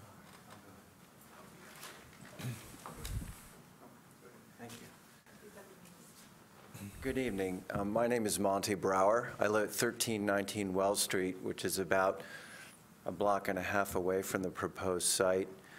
My wife and I just moved here to Ann Arbor this past September. after 23 years living in the Northeast, and we've fallen in love with this community. And we especially appreciate our Burns Park community, the neighbors, the many families with young children, the characteristics and quality of the neighborhood that are created by that family atmosphere, by the presence of the school, by the presence of the Everhard Community Center, where I've actually become involved in teaching yoga. We've also been thrilled to have a business like Argus Farm Stop right at the end of our street. We've gotten to know the owners, Kathy and Bill, and virtually all the staff there who we think of as friends. And so, of course, we're aware about their concerns. Argus Farm Stop has become a magnet for our community. Families with their children go in and out of there all the time. Students gather in great numbers on the weekend with their laptops. And not only is it a focus for our community, but I think it contributes greatly to the wider community because of the work that Argus Farm Stop does on behalf of local farmers. I'll be transparent here in saying that I'm a psychiatrist, medical doctor. I've done all my work in mental health in the criminal justice system, so I'm intimately familiar with some of the unintended consequences of medical marijuana. One of the reasons that my wife and I love this community is because of its progressive and liberal values. And in my view, Ann Arbor has clearly, widely, and in many areas, fully embraced the existing need for medical marijuana. But I think that we can also bring the same consideration for values and character and the nature of our community to this particular part of our town, and that even if a medical marijuana dispensary could be there, that doesn't mean it should be. And so I would just ask you to take my thoughts as a new member of this community, so proud and pleased to be here, into consideration and reject this proposal. Thank you. Welcome to Ann Arbor, too. Thank you. Hi. Good evening. Hi, I'm Paul Sehan, and I live at 1223 South Forest Avenue. I'm about 2/10 of a mile away, right across the street from the Eberbach Cultural Arts Center, where I see many families bringing small children there all week long. So they're probably 300 or 400 feet away from the facility. They have a large front yard, nearly like a little park area where there's kids playing out there all summer. And I grew up in Ann Arbor, so my grandmother owned the house I live in. I'm a longtime Ann Arbor resident. I lived out in California for over 20 years and moved back just a few years ago. It's a really nice neighborhood. Many of the neighbors have young children, and living out in the San Francisco area and working some in LA. Also, I've also driving more recently to the Detroit area and seeing the medical marijuana facilities there. The same thing is in California. The places where they've had these medical marijuana facilities, I've noticed often there's security guards outside. They often have to use gated entries and the bars on the windows and things. They become, high security facilities because of the expense and just the access to the marijuana, but that they have to regulate. So I would ask that it not be put in the neighborhood, just because I know that with the Buddhist temple there and the Eberbach Center and the Burns Park Elementary School, even though it's a smidgen outside of the 1,000 feet, I feel that it's a neighborhood that might attract people just like the one that was, this is only half a mile away, so if people really need to go, they can go another half a mile to get their things. But like they said, people come from all over the state, and so it would create a lot of outside traffic, I believe, also from, could be from anywhere. And then when we have the the games at the stadium, they park all up and down South Forest, so that area is full of people coming from, you know, other states and everywhere and parking there. And then when the Hash Bash is there or the Ann Arbor Art Fair, I mean, they're parking all in that area, so it will create a lot of outside traffic. And so those are just some of my thoughts and concerns, and I ask you to maybe consider not approving this one. Thank you very much. Thank you.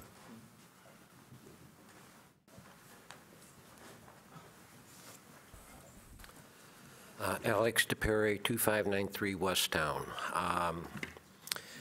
A year ago, excuse me, we purchased the old bike shop, now the Argus.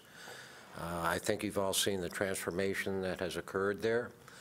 We put a lot of energy and obviously monies into it. We also own the Tormino's pizza property. That was originally owned by the Belknaps. That was the first Domino's Pizza franchise in Ann Arbor in 1984. The Belknaps granted to Harry Hawkins and Dave Lutton in 1989 the easement that you should all have. It limits the use. It was a favor to Dave and Harry by the Belknaps. It limited the amount of traffic over it. We will not allow this type of fencing and traffic over our property, period. I would also like to comment on the Eberbach Cultural Center. That is, in my world, I would consider that a school, but if it's not, it's not. But we will not allow access over our property. Thank you. Thank you.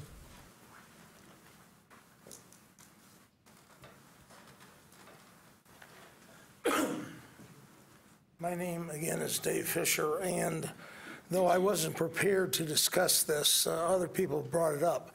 That area is a zoo after a football game, because I've been going there for 60 years, and I can attest to being almost killed several times by football fans like myself, but I'm on a bike and they're in a car, and it's not fair. And so when kids leave a school or Eberbach Center or somewhere like that to cross the street, they're in peril, even with a crossing guard. I wasn't making jest when I said you need your own red light to cross that street.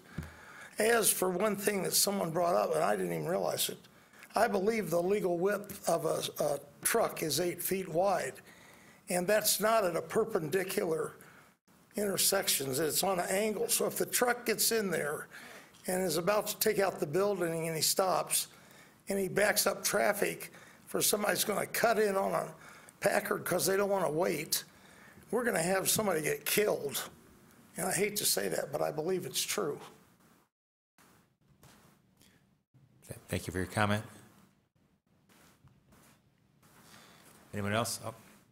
Oh. I'm Peter Nagurney, 914 Lincoln. I'm co-chair of the North Burns Park Association, and I've heard from a great number of residents who are concerned about this property. They've been concerned because of the proximity to Eberbach and Burns Park School. They're concerned about the adjacency to the Buddhist temple and Argus Farm Stop. And today you've heard the issues with the easement. What I've observed in many years of going to these meetings is that planning staff looks at the project and sees if it can check off all of the required boxes. And once they do that, they return the matter to you with a suggestion, maybe a few modifications. And then you are very often highly influenced by the planning staff, and projects tend to go forward without very much consideration of the input from the people that you've invited to speak publicly. So I have a couple of questions. One, why do you make such a big effort to have people speak publicly when very often I don't hear those comments and those objections as part of your own internal discussion. So I would hope that in your discussion that will follow this, you will be considering all of the comments that you've heard from the neighbors today. Thanks.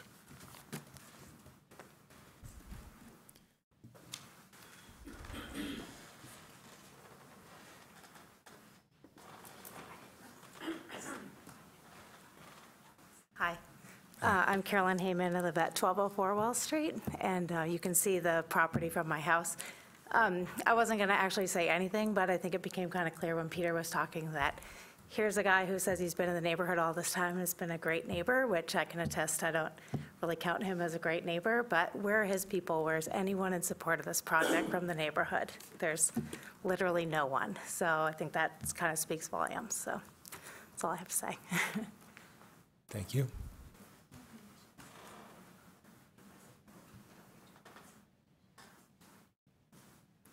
Anyone else like to address the commission on this item?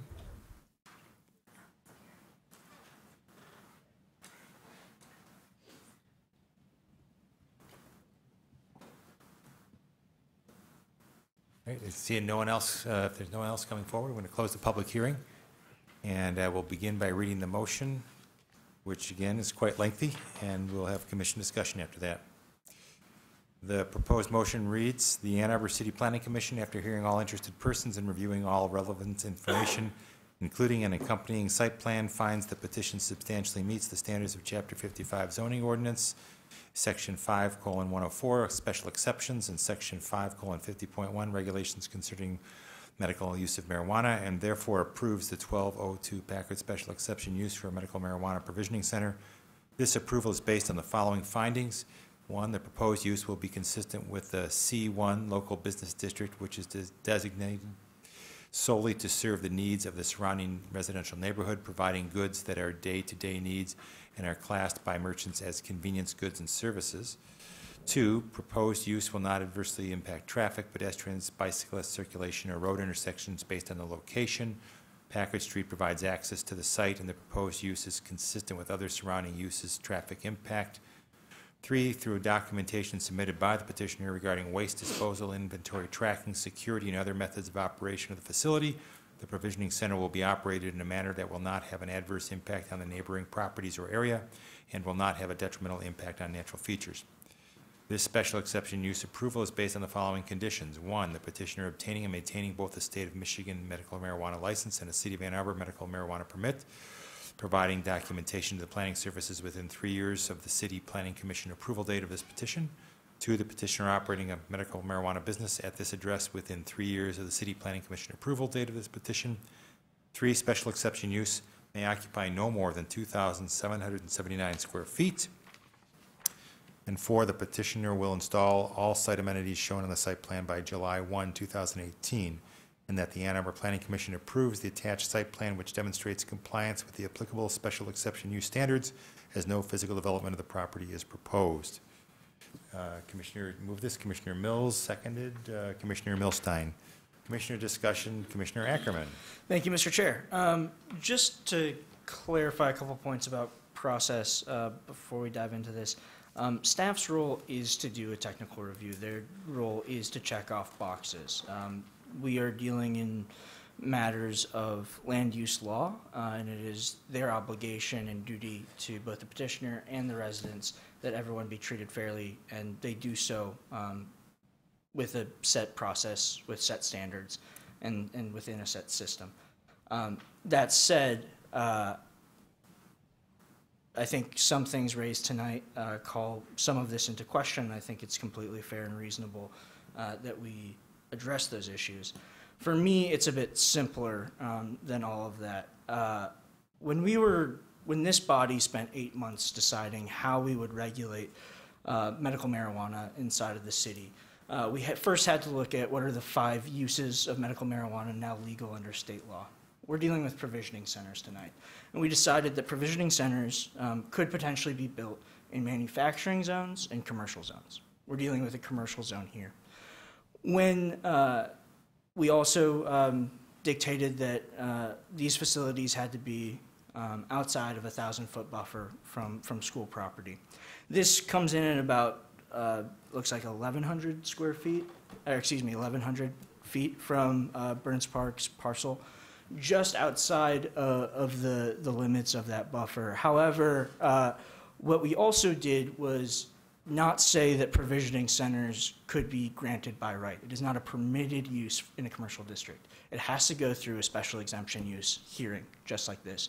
Because as a body, we discussed our want and the obligation to residents that we have some discretion in how we review these outside of technical compliance. The hypothetical that came up that really pushed the conversation, and I should give credit where credit is due, and I don't mean to put words in your mouth, but Commissioner Gibrandl brought up a really important hypothetical around Bandamer Park, which was we have public parkland that the city leases to school functions. Those being the boathouses that the Pioneer and Huron High School rowing teams use at Bandamer Park. Adjacent to those boathouses is a manufacturing zoning district where potentially provisioning centers could be built and be built legally after a special exemption use hearing. And we decided that Planning Commission should have more insight, more influence, and more discretion in deciding whether or not a provisioning center was an appropriate use within 1,000 feet of what is functionally a school use, a K through 12 use. We have a very similar situation here. Eberbach is public parkland, but it is leased full term to the Parks and Rec Department, which is a division of the Ann Arbor Public Schools. And so I believe functionally a K through 12 establishment. So given the close proximity to just the standard 1,000-foot buffer that we ask for in K through 12 from K through 12 facilities, matched with the fact that Parks and Rec, a division of the Ann Arbor Public Schools, is in full-time operation of something within 600 feet of the facility, I think that's grounds alone to vote against this, and I will be doing so. Although I think residents and adjacent property owners raise serious concerns about site access, about conflicting uses proximate to a religious organization, and some pedestrian and cyclist safety concerns as well. For me, it's fundamental in just its proximity to what is functionally a K through 12 facility.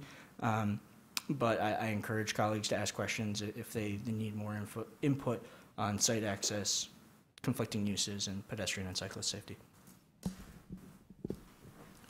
Thank you, Commissioner Ackerman. I thought I saw another hand. Commissioner Mills.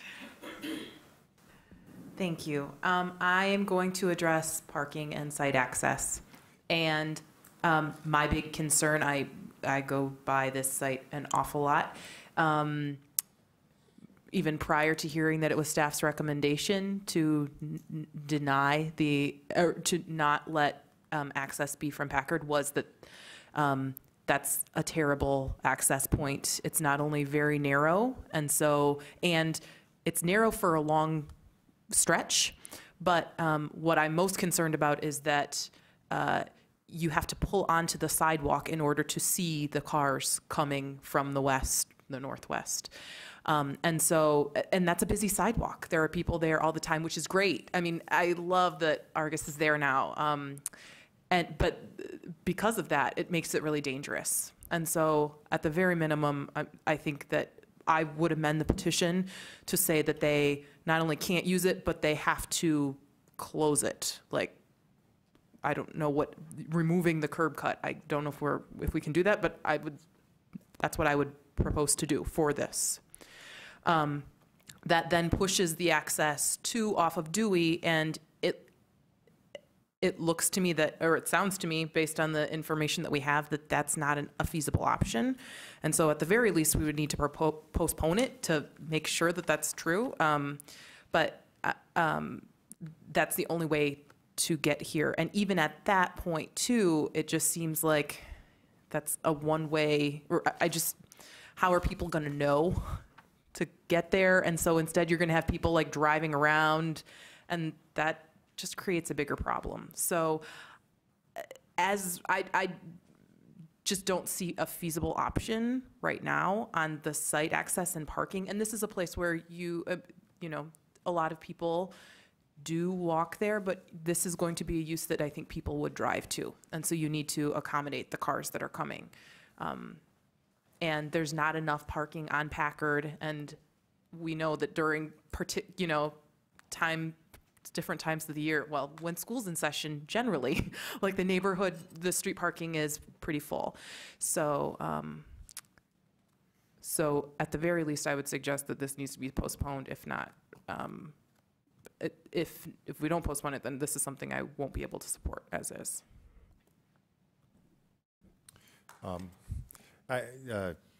Commissioner Mills, I have concerns about the safety issues regarding the driveway as well, the narrowness and the visibility coming out of there.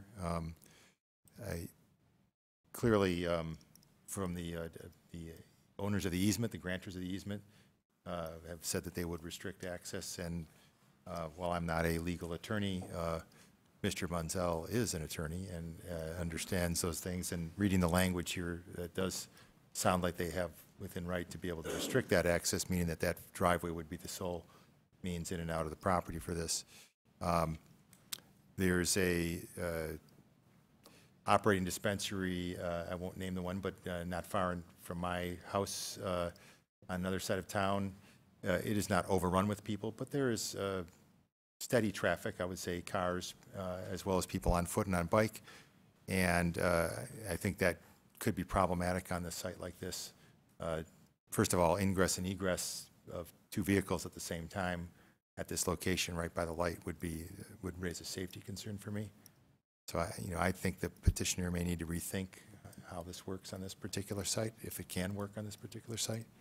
In regards to our esteemed colleague, Commissioner Ackerman, I understand the argument about that as the school leases that space, it's ostensibly a school.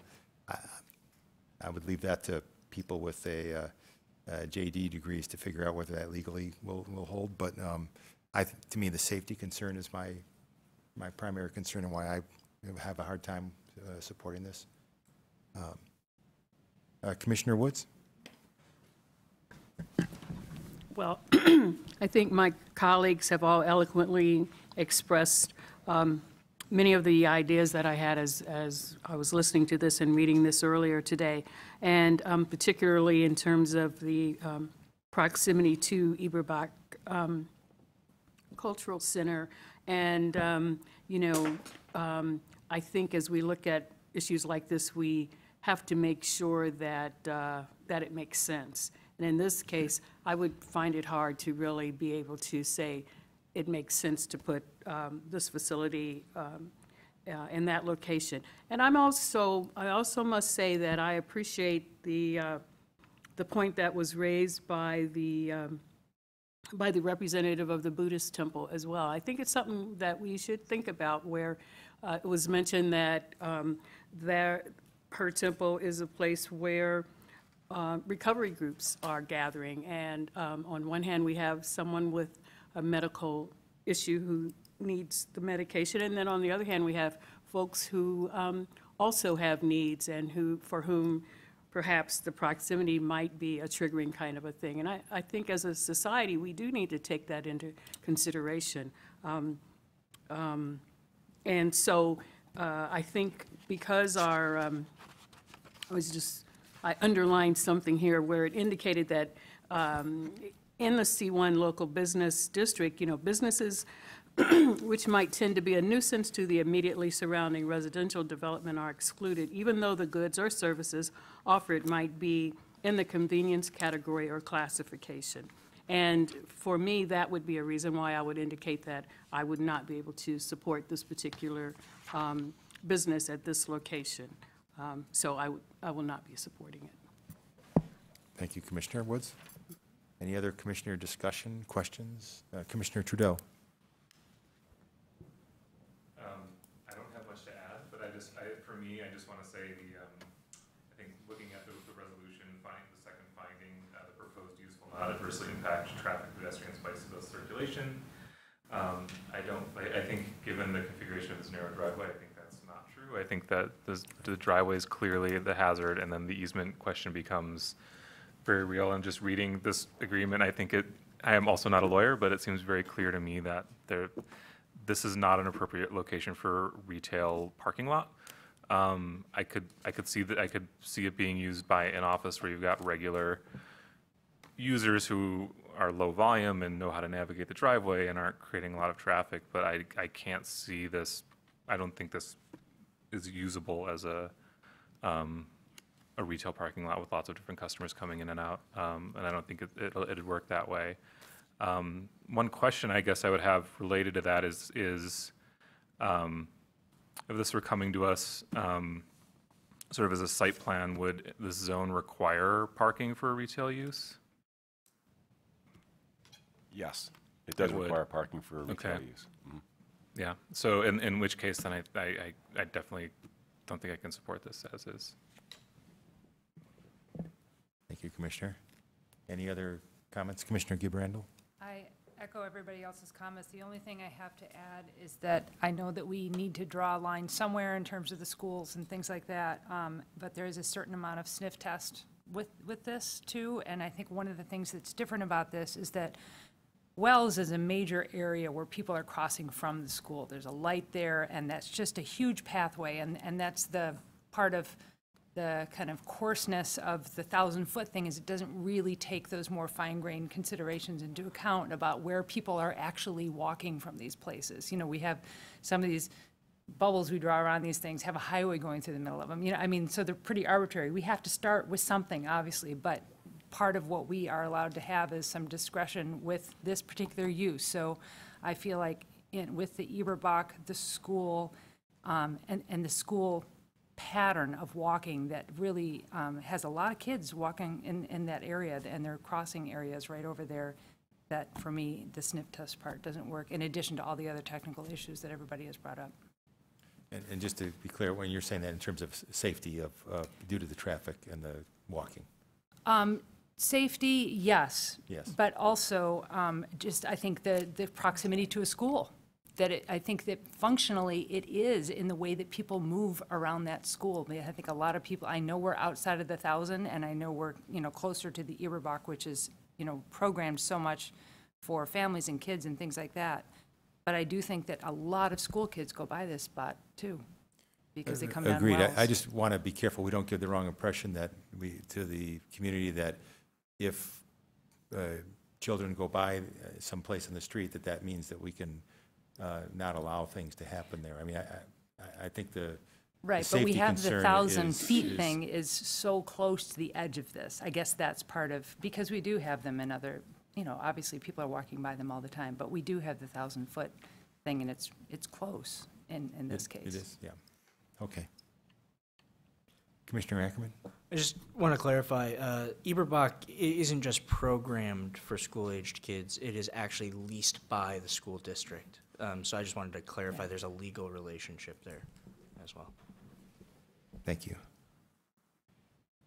Commissioner Mills? Sorry, I was just going back through my notes and I found one more thing, because we do read the letters that people send us. There was a Mr. Zimmerman who sent us a letter, and he asked about someone living in the apartment building. I know that didn't come up in anything else, but I wonder what our code says about that. Like, is that possible? Like, I just don't know if that's, because we'll hear more of these if this comes up again. The zoning district does allow for residential. What I would have to follow up on those, I don't know with the building code with that type of, medicinal facility, I don't know if it still continues to meet building code.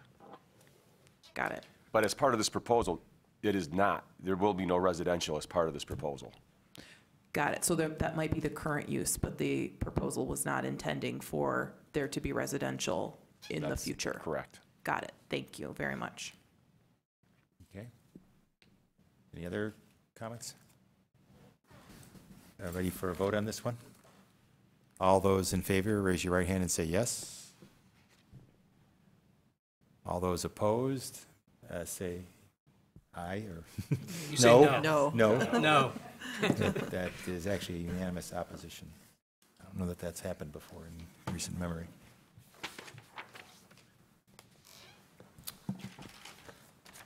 Thank you.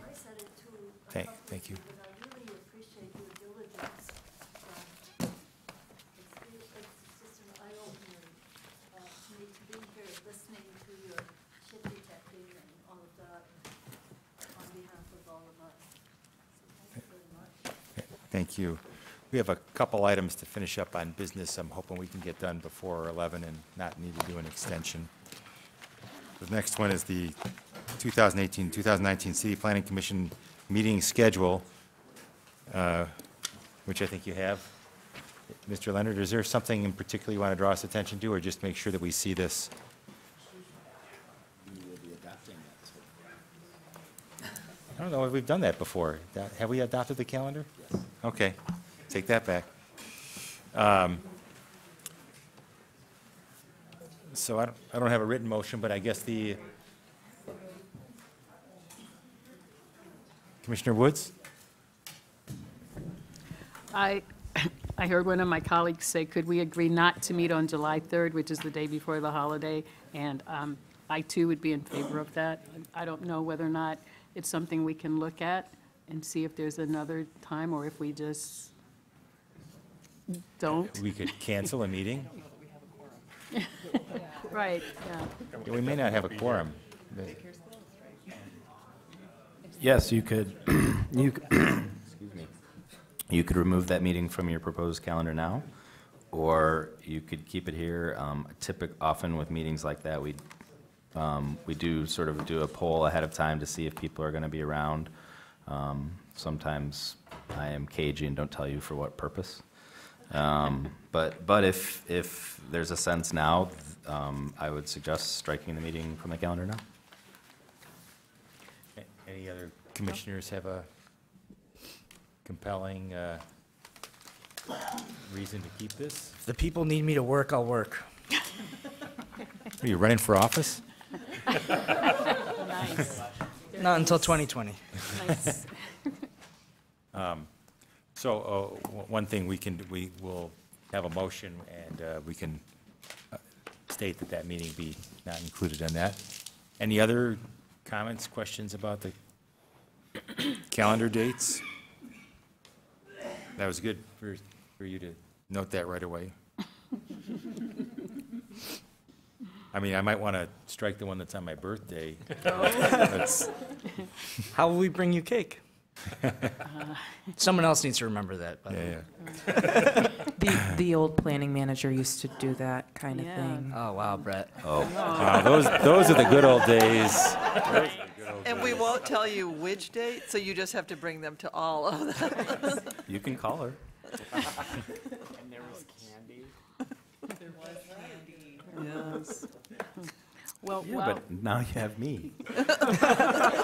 You are sweet in yourself. Yeah. While we're looking at dates, there's also a meeting on January 2nd, and I'm not sure if many of us are going to be clear-headed enough to be here that day. Well, I won't be, because that's my birthday. Oh, that's your birthday. Oh, okay. Well. That is one that's rescheduled to Wednesday due to holidays or other conflicts. As we move days of the week, there's a chance that I'll have another conflict with another body, but I wouldn't know that until closer to the date. Yeah. My suggestion is July 3rd is coming up relatively quickly, that we move to strike that one, leave January alone for now, and address that in December. And Okay. so the motion I would have is that, or ask someone to move, is that we adopt the draft Ann Arbor City Planning Commission meeting schedule for July 2018 through 2019, with the exception of the proposed, striking the proposed meeting on July 3rd, 2018. Move that? Yes. Commissioner Mills, and is there a second? Commissioner Milstein? Is there any other discussion? Okay. All in favor of the motion as read, please say yes. Yes. Yes. Okay, we adopted it. Thank you. You got to ask for Any other things you want us to do that? Point of order. This is we have one more chance for audience participation, and I see we have an audience member left. You may come up and address the commission on any item at all. Okay, well, I just wanted to say thank you, especially to Zach for his leadership tonight. I feel like I'm very grateful for that, and for all of you for listening to our neighborhood and paying attention, and I really appreciate it. I just wanted to say thank you. You're welcome. Thank you for coming on and participating. That's the way it's supposed to work. Anyone else out there still behind the columns? No?